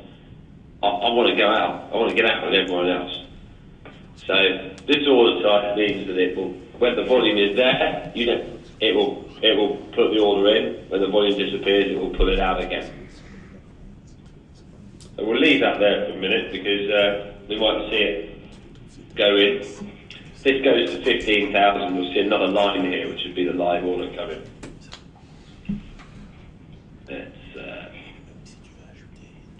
We'll work on this other order type. So we'll leave that there for now, and we'll look at the secondary order that we were looking at, which is pay volume. Very similar in a way to the mid volume, but in this instance, let's say 70,000 in the pay volume. I want to be 8.5 bid. I'm 8.5 bid here. This order is looking at the opposite volume. This is a live order. Here, and there's its child. This is saying I'm live. What I'm doing here is I'm monitoring the volume at 9s, and if that disappears, if that drops below 70,000, this order will move up. So there are two different orders. The one on the left, right here we might see it. There you go. It went above 15,000 for a split second there. There you go. It's above it now. That order is now live. So this order is reliant on there being volume on the market that you're sitting on. This order is always live, but will pay up an extra tick if the volume on the offer starts disappearing. and the two can work together. So it's perfectly possible for me to put up an order here in this market, min volume of 15,000, pay volume of 55,000. Taking a bit of a risk here. This order's now live. If it dropped below 15,000, it wouldn't be live anymore. Once it is live, it now starts monitoring the volume on the offer. If the volume on the offer drops below 55,000, it will pay up. 55,000 is a very unreasonable figure. You wouldn't pay up there. You might want that to be something like 500. You're happy to work the bid. The volume starts disappearing, then get me out. They're very well used. And to take it one step further as well, you can do this. Well, at minimum volume 15,000, pay volume 25,000, bracket, profit of 1 tick if I make it, loss ticks of 0 with a stop volume on my stop side of 500 and submit. This order now is doing a multitude of things. That's not good. That's nice. It's bid if the volume is there. It's monitoring the offer to see if that disappears. If it does get hit, it will put a bracket order in for profit and OCO against the price that you've just bought out to stop loss out if the volume starts dropping off. There we go. It all happened there. So we got filled. In fact, bizarrely, what happened there was the volume on the offer disappeared. So we paid up a tick. It put in a profit order a tick above. It put the stop loss here. The volume on the stop price was small enough for us to just hit market. So I suspect, we bought and sold. Yeah, we're flat on that. We didn't make anything. We managed to scratch out at the price that we bought up to. So reasonably, not too painful. Okay, so they're the basic order types within Stellar. I'm aware that we've been doing it an hour and a half now, so I'm not going to dwell too much. Order types are quite a key thing. What we'll just briefly cover off is some of the other windows that you might want to look at. Oh, sorry, there is one other order type. There is one other, which is our conditional order. Sorry. If I've got an order in here, 10 lots. I want to put a condition in. If this trades, then do this. So 10 lots, I'm making a half bid for 10 lots. I want to say, right, if this gets filled, do something over here. So I'll bring up a ticket over here to sell at 9.5 over here. I can take my other order here from the order book and drag it into this part of the ticket here. It tells me there's the condition. Click submit. This order now here is dependent on this one being filled. If this gets filled, this will now start working. I can tell that's true because if I move this through the market, it doesn't trade. Because it's not live yet. It only becomes live when this is filled. Excuse me, Let's try that again, please. That's now filled. This is now live. If I drag it through here, it will trade. There we go. Very cool. Now that can also be, those orders can also be done through a shortcut. I can bring up a ticket, bring up the second ticket, hit Control Enter, and go conditional. The first ticket I brought up is the primary order. The second one is the one that's conditional upon it. This isn't live yet, again. So the left order won't trade if the right order doesn't trade? Or the opposite? No, the right order won't trade. Won't trade, okay. Yeah, it's not live. This only becomes live once the order doesn't even have to be fully filled. For example, they're ratioed together. So here, there's a 3 lot. If this trades a 1 lot, one of these lots becomes live. Yeah. So everything's ratioed in Stellar. Likewise, your OCOs. Earlier when we were doing those 5 lots. If this market went up and started trading this price, and it only traded 3 lots, so you're left working 2 lots here, the stop loss would shave down to 2 lots as well automatically. Okay? That's why it's called a ratio, OCO ratio. The two are ratioed together.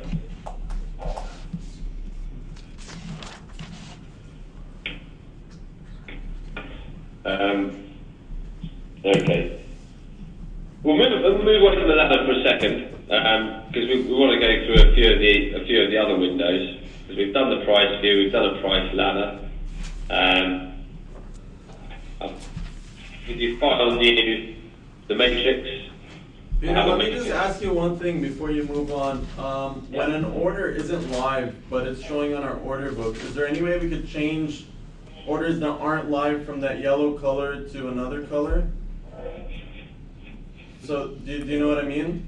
I mean, orders that are live are coming up in like highlighted yellow color. Can we put like orders that are on our order book but not live in a different color so that we know which isn't live? Are you one of the ones that's just started to trade it? Are you 2 weeks in, or are you one of the more mature traders? No, I'm still part of the new team. Okay. I'm not going to be. I don't want to be too patronising when I answer this question. You will know yourself which orders are live and which are not. Okay. I completely understand the question, and it's something we're already looking at. Is putting a way of maybe having a border for an order that's not live. Mm-hmm. But trust me, once you start trading, very very quickly, you will know exactly what order is live and which order is not. Okay. And certainly in some markets, for example, the DAX here. Let me get it.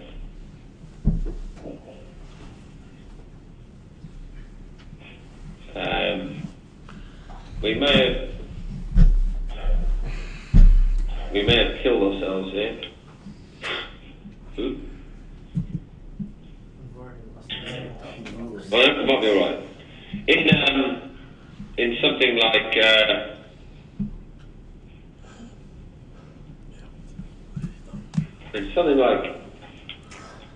if you were trading something like the DAX, for example.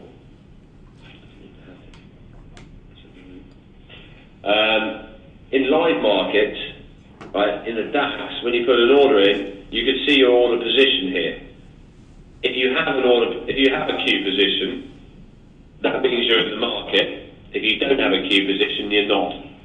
So a lot of the traders, if they are using what you're asking for, will add in a column in their order book that is called supplement bar. Yes.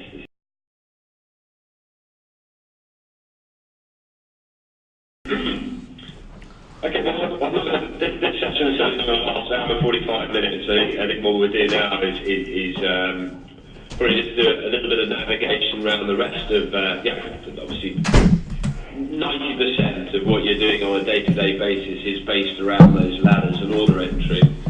So we'll probably just spend the next 15 minutes or so just going around some of the other windows, and then if you've got any questions, I'll endeavour to answer those. And we'll have a quick look at the spread matrix, just to give you an idea of how that works and how you can use order entry from there. Firstly, I guess you'll probably notice around the office that most people's screens are similar to this.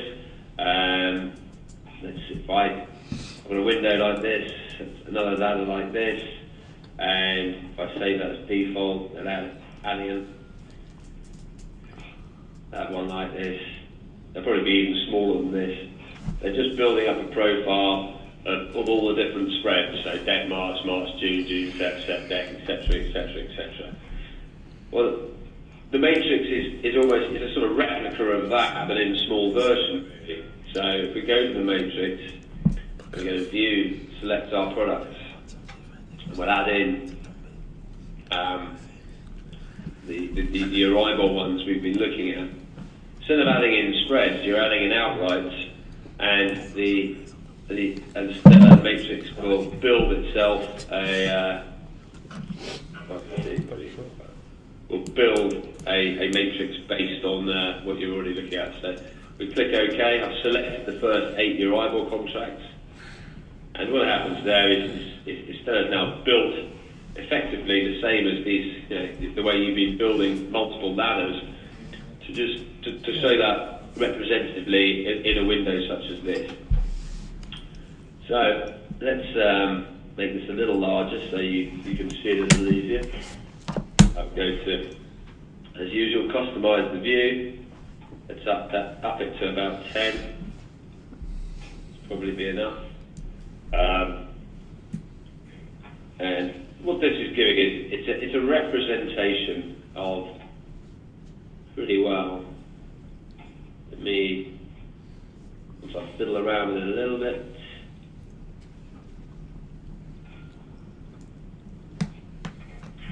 Can probably get it looking a little bit nicer. Okay.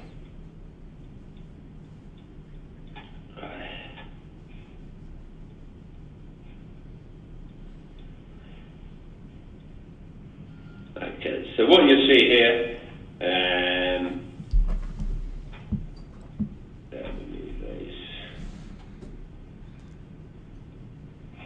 okay, so if we look on the default price view, the set deck is 9.5 bid at 10.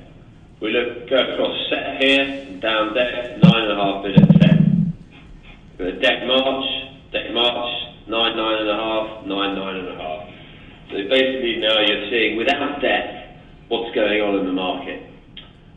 As before, we can go into the column picker on the bid, change the bid price, just so you can see it to blue, offer price to red, give it a bold font, click OK.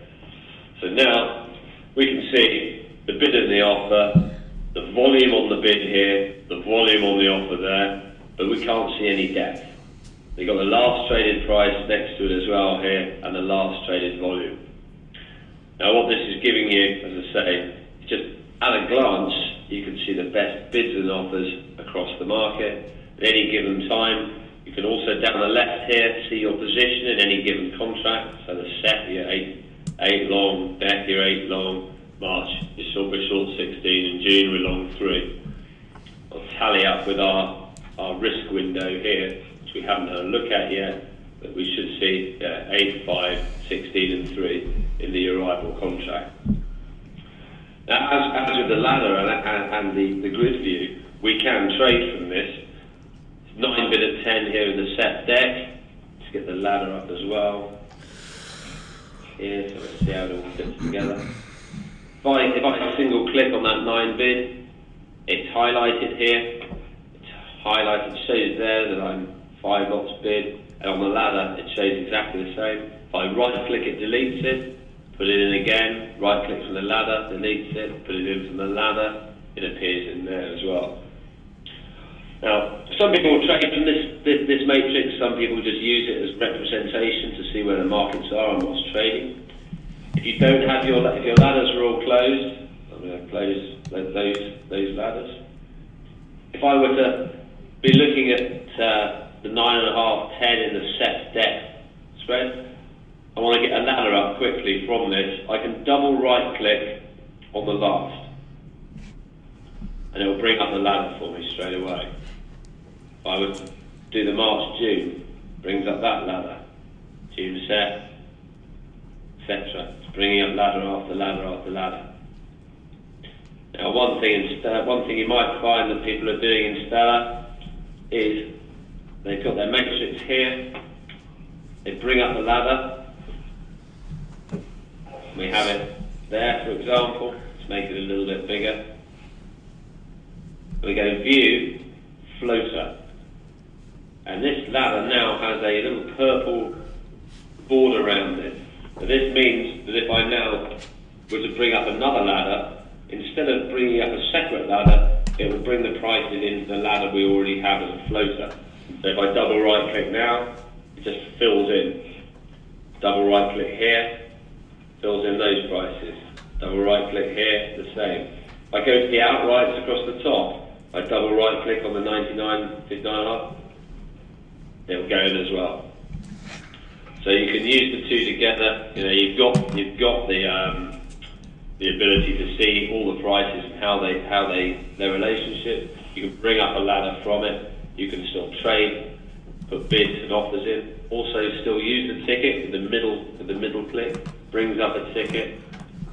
You go 8.5 bid. You know, 9 bid at 9.5 in the market. We're going to go 8.5 bid below. Submit. You'll notice, I'm going to take off the floater for a second here. You'll notice I can't see that I'm bidding up in here, but if I were to bring up the ladder, sure enough, we see we are bid here. Somebody asks, well, how do I know that I'm bid? I can't see an order in that particular market.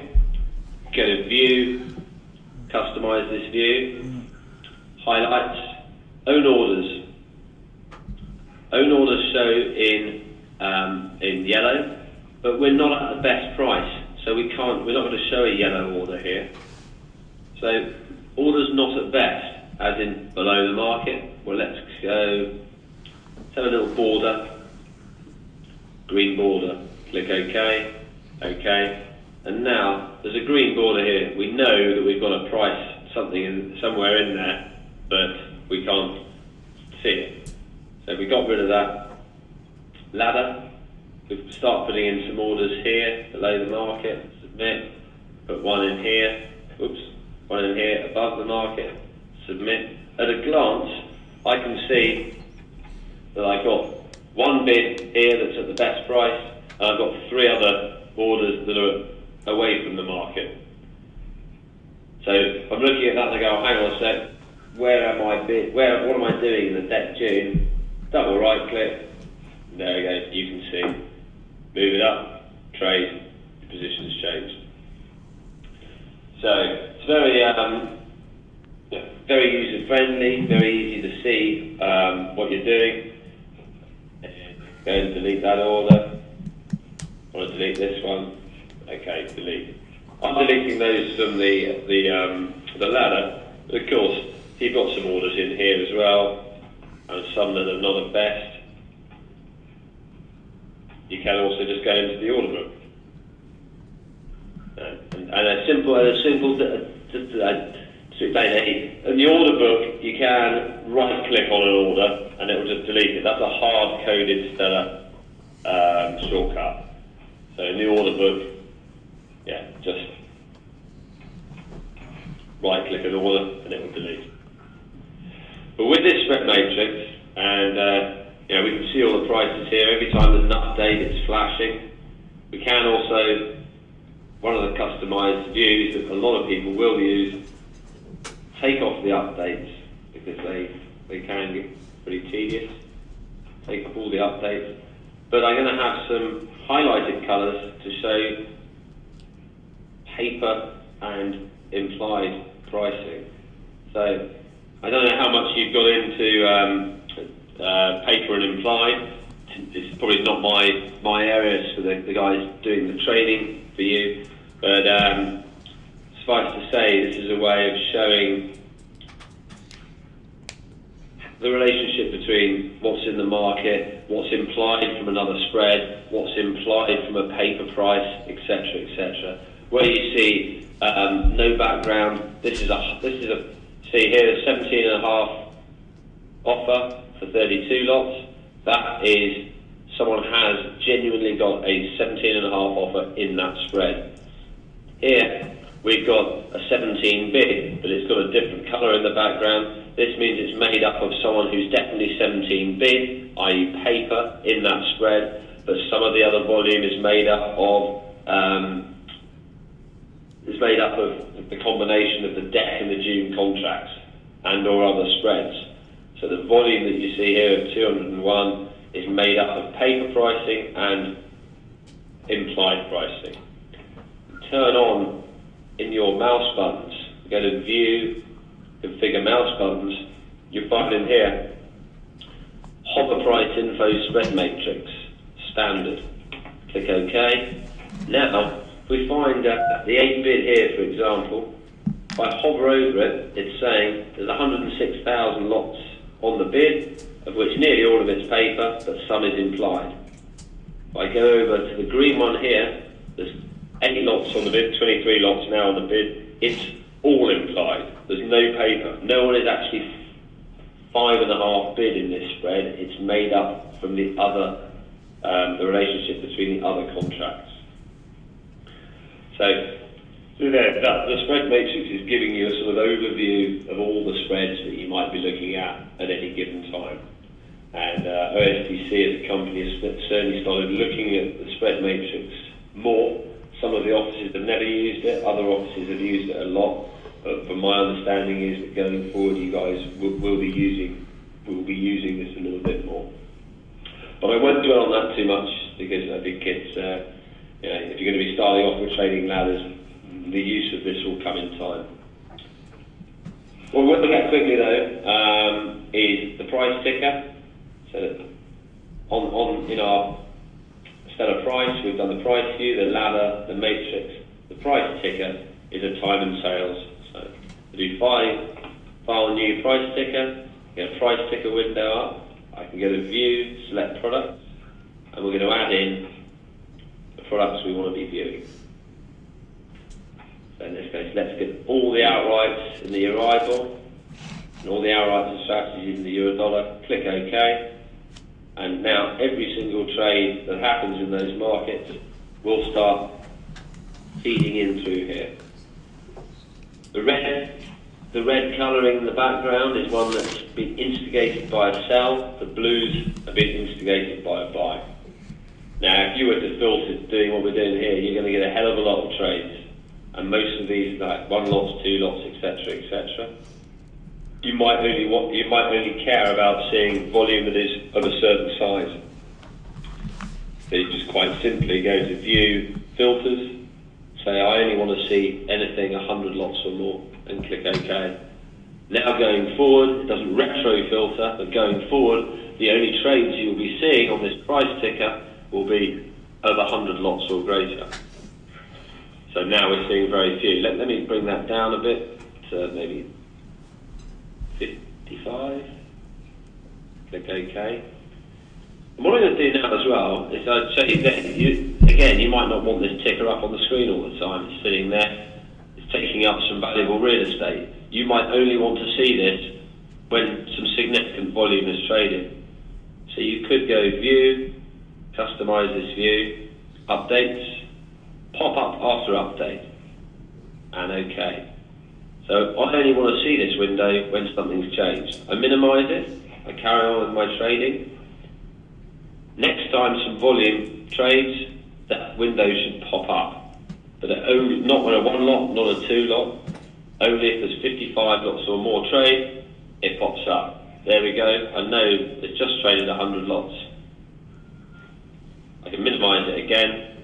Next time it trades that volume, up it will pop. And you have multiple tickers for multiple contracts, or you have one ticker per contract.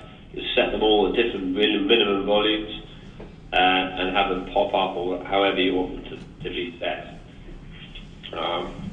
There we go, it's popped up again. There's some hefty volume coming through. It's got the time next to it, so we know those the last 4 to come through.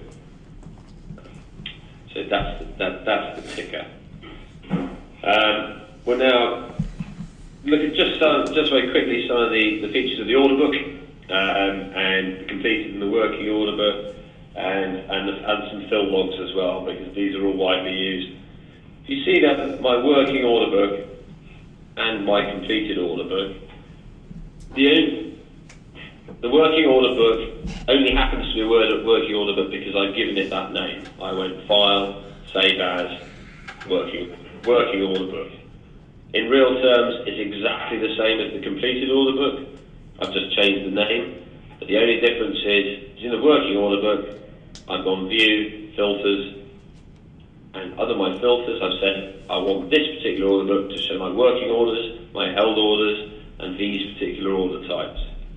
Whereas my completed order book, view, filters, I said I only want to see completed orders in there. There are some people who run one order book only that has all their completed and working in. There are also some people who may go file new order book, and this order book they view and they filter to only see their strategies, or perhaps only ones filled on life, or only buys or only sells, etc., etc. So you can have multiple order books for multiple different things. We're looking at the working order book. I think we touched on this, but I'm just going to put a few orders in here.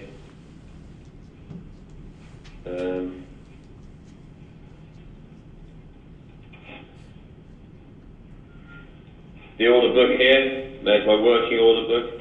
It has a hot filtering method. I right click on the column picker, right click on the column brings up the column picker. Left click brings up the ability to hot filter. So I can click on see all my buys, see all my sells, or go back to all. Likewise, I might want to just look at my DAX order, my Bund orders. Whenever you've got one of those up, you see, I can click on my Bund orders here, and I want to delete all my Bund orders without going to the ladder. I can click on the blue button there, pull all the orders in view. Click that, they've gone. Now I can look at the rest of my orders. So you're using hot filtering and some of these buttons across the top to do what it is you're looking to do. Also from that order book, we saw it earlier, I can highlight an order, two orders for example, click OCO, convert the two of them to OCOs, so now they're linked. I can also, if I had a Bund order in here, I can click on this button next to it, convert to bracket. So, earlier we saw on the ladder, we did see how I put in a bracket order and what it did. When it trades, it puts in the profit and the stop loss. What I'm doing is effectively putting in a new order here, and currently that's not a bracket, but I can convert it to. I might decide to walk away from my desk for 5 minutes. Convert it, then I know, safe in the knowledge that when I get back to my desk, if I've been hit, I've put in my profit order and my stop loss. I might come back to the desk, it hasn't traded, I can highlight it, click the shatter button, and then that takes the bracket functionality off that. It is now just a normal order again. When it trades, no profit, no loss. So there are several ways of managing that order book. Excuse me. But yeah, just to remind you as well, simple delete was the right click. So there are several ways to get rid of your orders. Probably after the order book, the order log. There's an order log down here, and all this is the order log is quite simply an audit trail of everything you do. When I put in a bid, it just says look, submit order. Put in some offers, tells me it's submitted. If I try and put in 10,000 lots and click, big red breach. Try to buy 10,000 lots, you breach your limit. So you should be able to use this as traders to, rather than bothering your IT guys and everyone else in the office. When you say, I can't, for some reason it's not working, I can't do this, I can't do that, you'll see an error code come up in red here, and you can look at that and go, okay, it's pretty obvious what I've done. So I wouldn't have this on your screen, I'd have it minimized, and if something's not working, you can pop this up and see if it's a red line, find out pretty quickly what's wrong. Also, this order ID is if you ever have any problems with an order and you don't understand the issue, the IT guy in your office and or training manager will immediately say, right, what's the order ID? And that's what the stellar support staff here in London and Chicago will use to analyse your order, look up the logs, and come back to your guys to tell you exactly what it was, but why that order didn't do what you thought it would do. But that's the audit. The audit log, very, very simple. Just tells you everything that you've done. The completed order book, as we looked at, a working order, those working orders sitting there, the moment they get filled, they move into the completed order book. And move out of here and into there.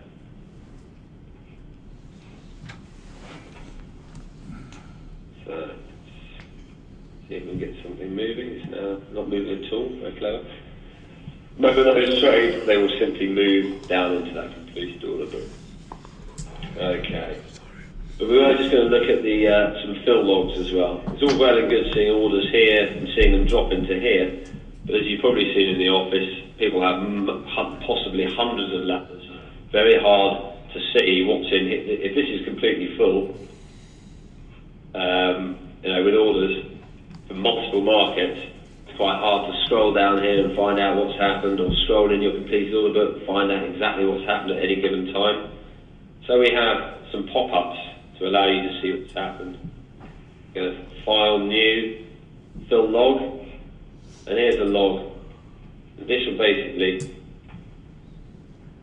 these are all the orders that have been filled since we've been doing stuff, since we've logged on.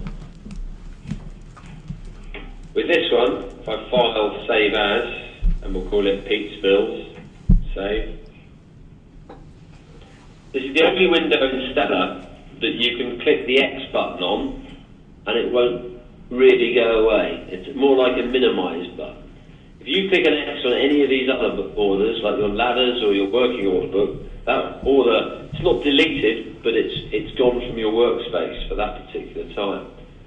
Whereas on this, the fill log, if I click minimize and then we trade, it pops up. And there we go, there's the Bund trade we just did.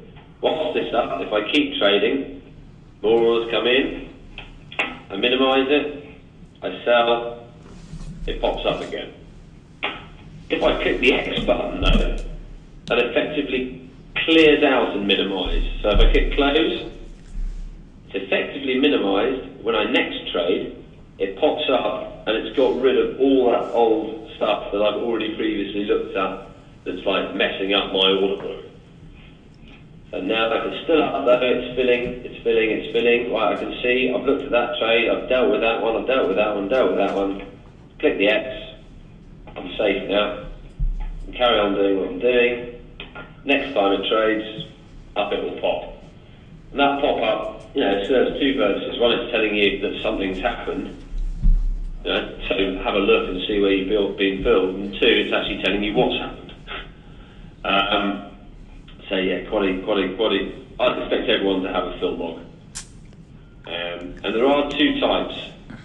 That's just the standard fill log. There's then also the aggregated fill view. And the difference between the two, it's very hard to tell when we're doing what we're doing here, but when you are getting to large size and trading a bit, you will notice the difference. And the reason is this: the fill log, I'm working 500 lots on the Bund, let's say I'm working 500 lots, and I get filled. Someone hits me for a one lot, then a one lot, then a one lot, then a one lot. Every single one lot will appear in the fill log here. However, let's say I'm working 500 lots again. What do I see in the aggregated fill view? If I got hit by one lot, one lot, one lot, one lot, one lot, one lot, one lot, in the fill log here it would show 10 one lots.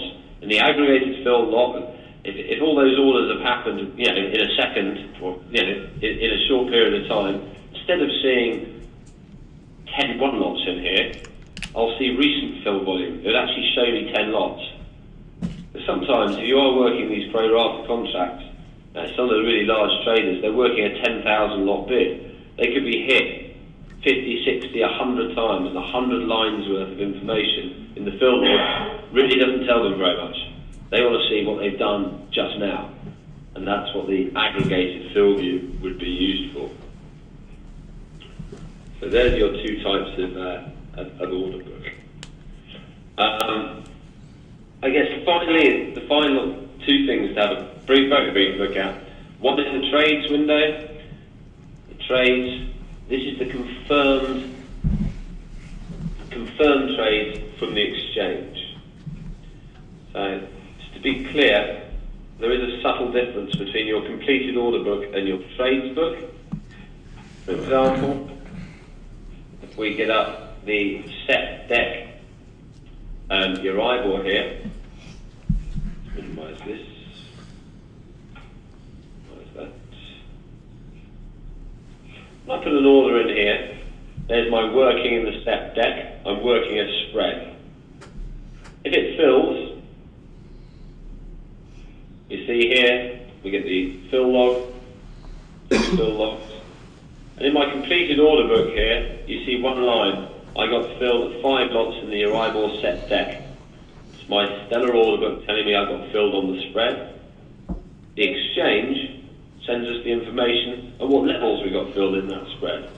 So I've done a spread, I bought 5 lots in the set 13, and I sold 5 lots at the deck 13. And here are the prices that they confirm to us. The trades window is a historic window. So in the trades window, if you go to view filters, search back for trades you did any time in your trading history. So by default it's looking for the trades we did today, but I could look back and say, what trades did I do yesterday? And they will drop in. I've done none yesterday. Oh, I have done some yesterday. There you go.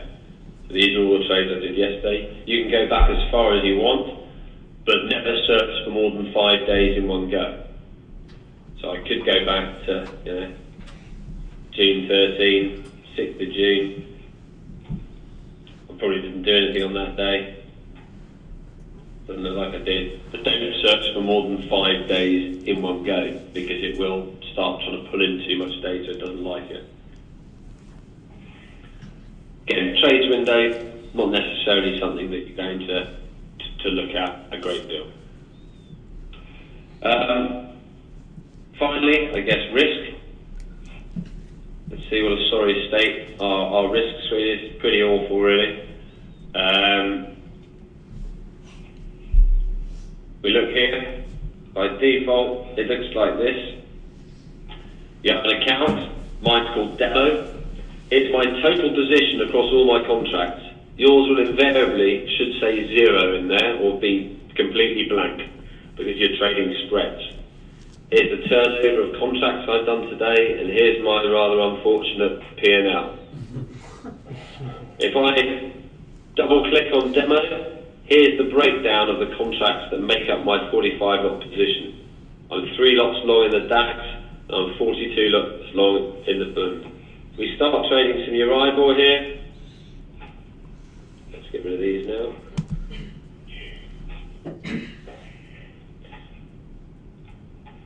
We've traded some Euribor. I'm buying the spread here. I'm buying the set deck spread over and over and over again, 5 lots. But yet my total position in the Euribor is not changing. That, of course, is because I am trading a spread. Every time I buy 5 spreads, I'm buying 5 lots of one contract and selling 5 of the other. But if I was to open up the Euribor contract, we can see here that I am actually, here's why it's made up of being flat. If I continue to buy the set deck, the set's going up, the deck's going down. Do it the other way around, it'll eventually become flat. And this risk window is telling you basically your long-short position, the turnover, and the P&L. The P&L is based on, by default, the last price traded in any particular contract. So if we look, have a look at the DAX, it might help us a little bit. So you're losing a lot of money now. I am losing a lot of money, aren't I? Yeah. If we look at the DAX here, I bought at a price of 31.5, 3 lots. Average price of 31.5. It's currently trading 28. So I'm 1, 2, 3, 4, 5, 6, 7 ticks off.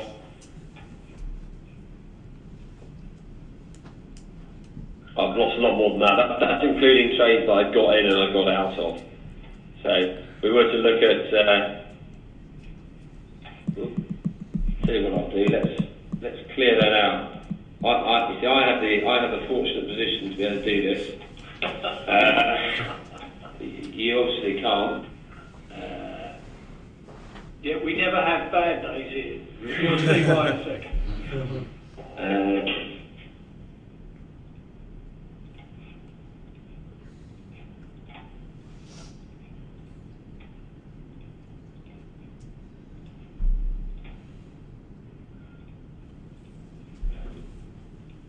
Right, that's a lot better now. Right, if we were to now go in on, let's see if we can get a winner today. I'm going to buy 3 lots here. In the DAX, 3 lots. I bought at 23.5, and obviously, as expected, I'm losing. The last is going down. We're marking against the last, so we can see here that I bought 3 lots at 23.5. It's now trading 22.5, so I'm losing 2 ticks times 3 lots of position times the point value of the DAX. So it's marking it against that, and that's why I'm losing money. If you go to view calculation method, it's calculating that, it's using the last. I could use previous life settlements and theoretical prices that you get through OSTC. But also part of the reason this figure might be incorrect is because my exchange rate conversions. No, I'm using the right conversion. I'm using euros. If I were to change it to pounds, for example, it was meant to make it look a little bit better, but it didn't. But yes, if we go back to euros, right. See, we bought at 23.5, so it's trading 3.5. That's why I am. Now it's trading up. You can see I'm making money. Can I get out quick enough? Yes, I can. We have a positive P&L. So that's it. Yeah, your risk window is something that invariably, as people new to trading, you will find it incredibly difficult to not look at every 5 minutes. What you'll find is the more experienced you become, you'll look at it less and less and less. The P&L column, you'll know when you're making money. What you will still keep an eye on is your total position. Because at a glance, it can tell you very quickly whether you're getting the pop-ups, obviously, for your trading, but at a glance, you can very easily tell exactly what your position is in any given contract. So you can't help it. It's human nature to look at the money that you're making or losing. You just can't help it. But I'd advise you the sooner you can get away from looking at that particular figure, the better you'll become at knowing where you are, knowing whether you're onside or offside. Most of the traders that are working in your office know exactly what their position is, exactly where, if they're onside or offside. It's just the way it is. But that certainly takes a bit of time. I'm just having a quick look through my notes here just to see if there's anything I've glaringly left out.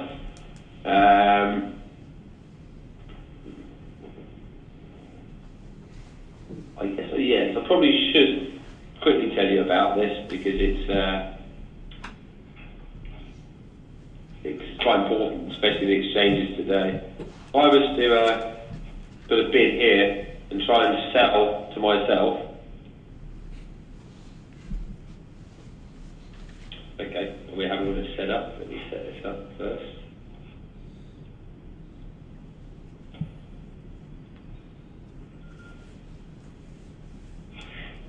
Okay.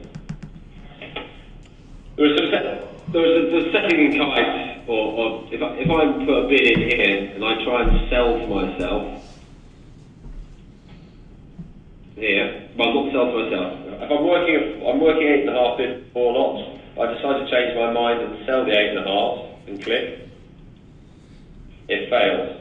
It's an order would cross. The chances are that the order wouldn't cross, but it's a preventative measure.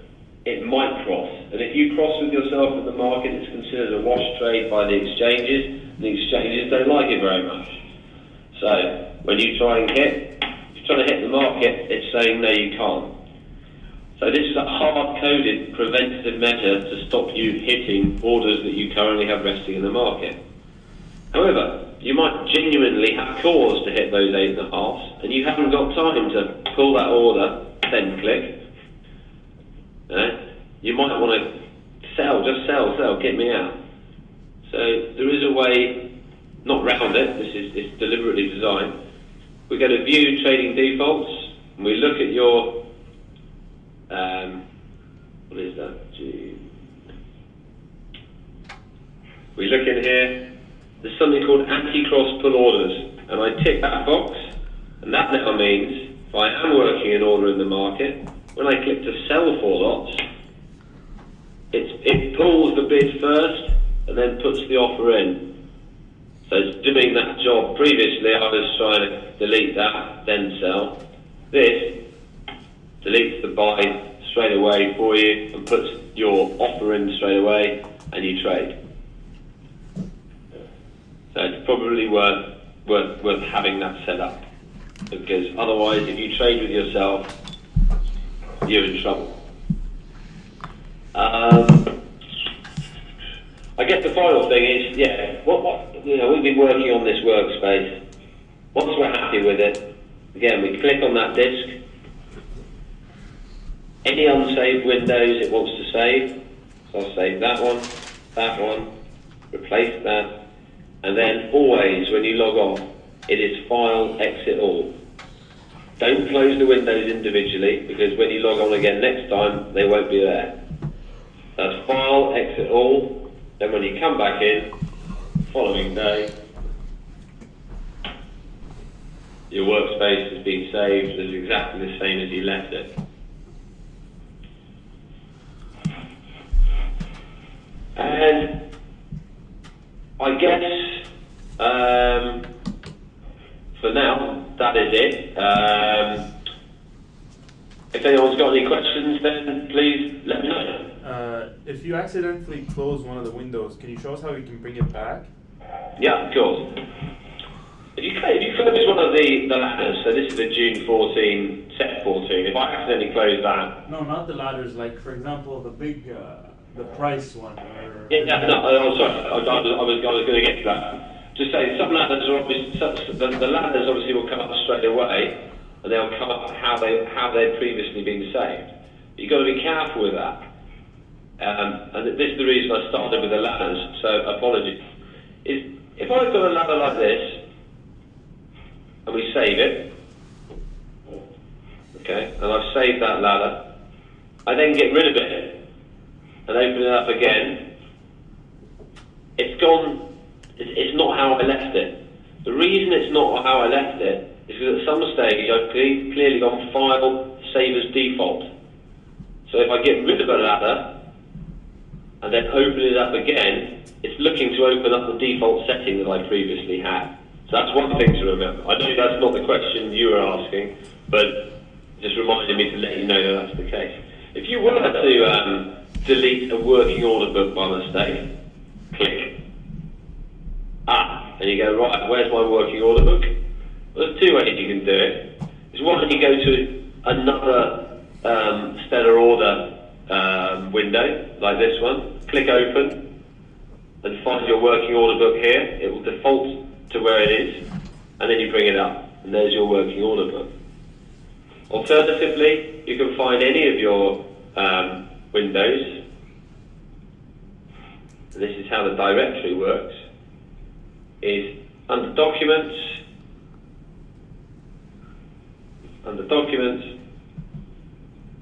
Stellar,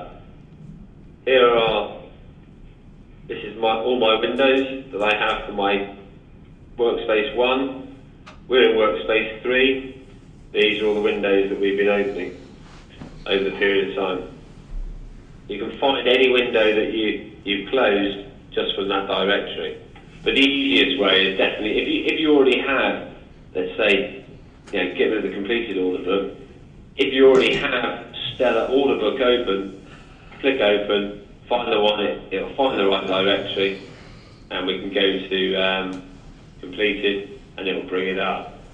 If, however, this happens sometimes, you get rid of your order book, that order book and your audit log and that one and that one, and you see down the bottom now we've still got the Stellar price, Stellar trade, Stellar risk, but Stellar order book has gone completely. So I now am struggling to find somewhere to open that particular book.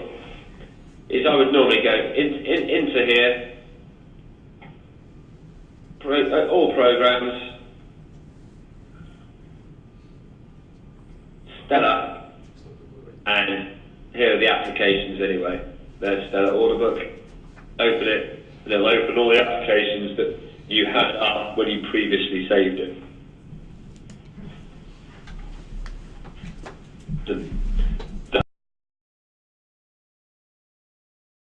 Thank you. Okay.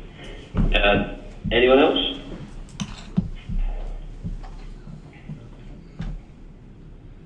Nope.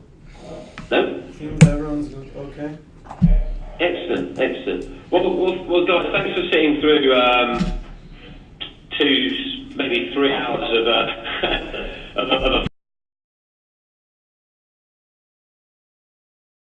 if after this you have a few questions that come to you, and also when you start using the front end for the first time, just pass them on to IT support or Sebastian or Pierre.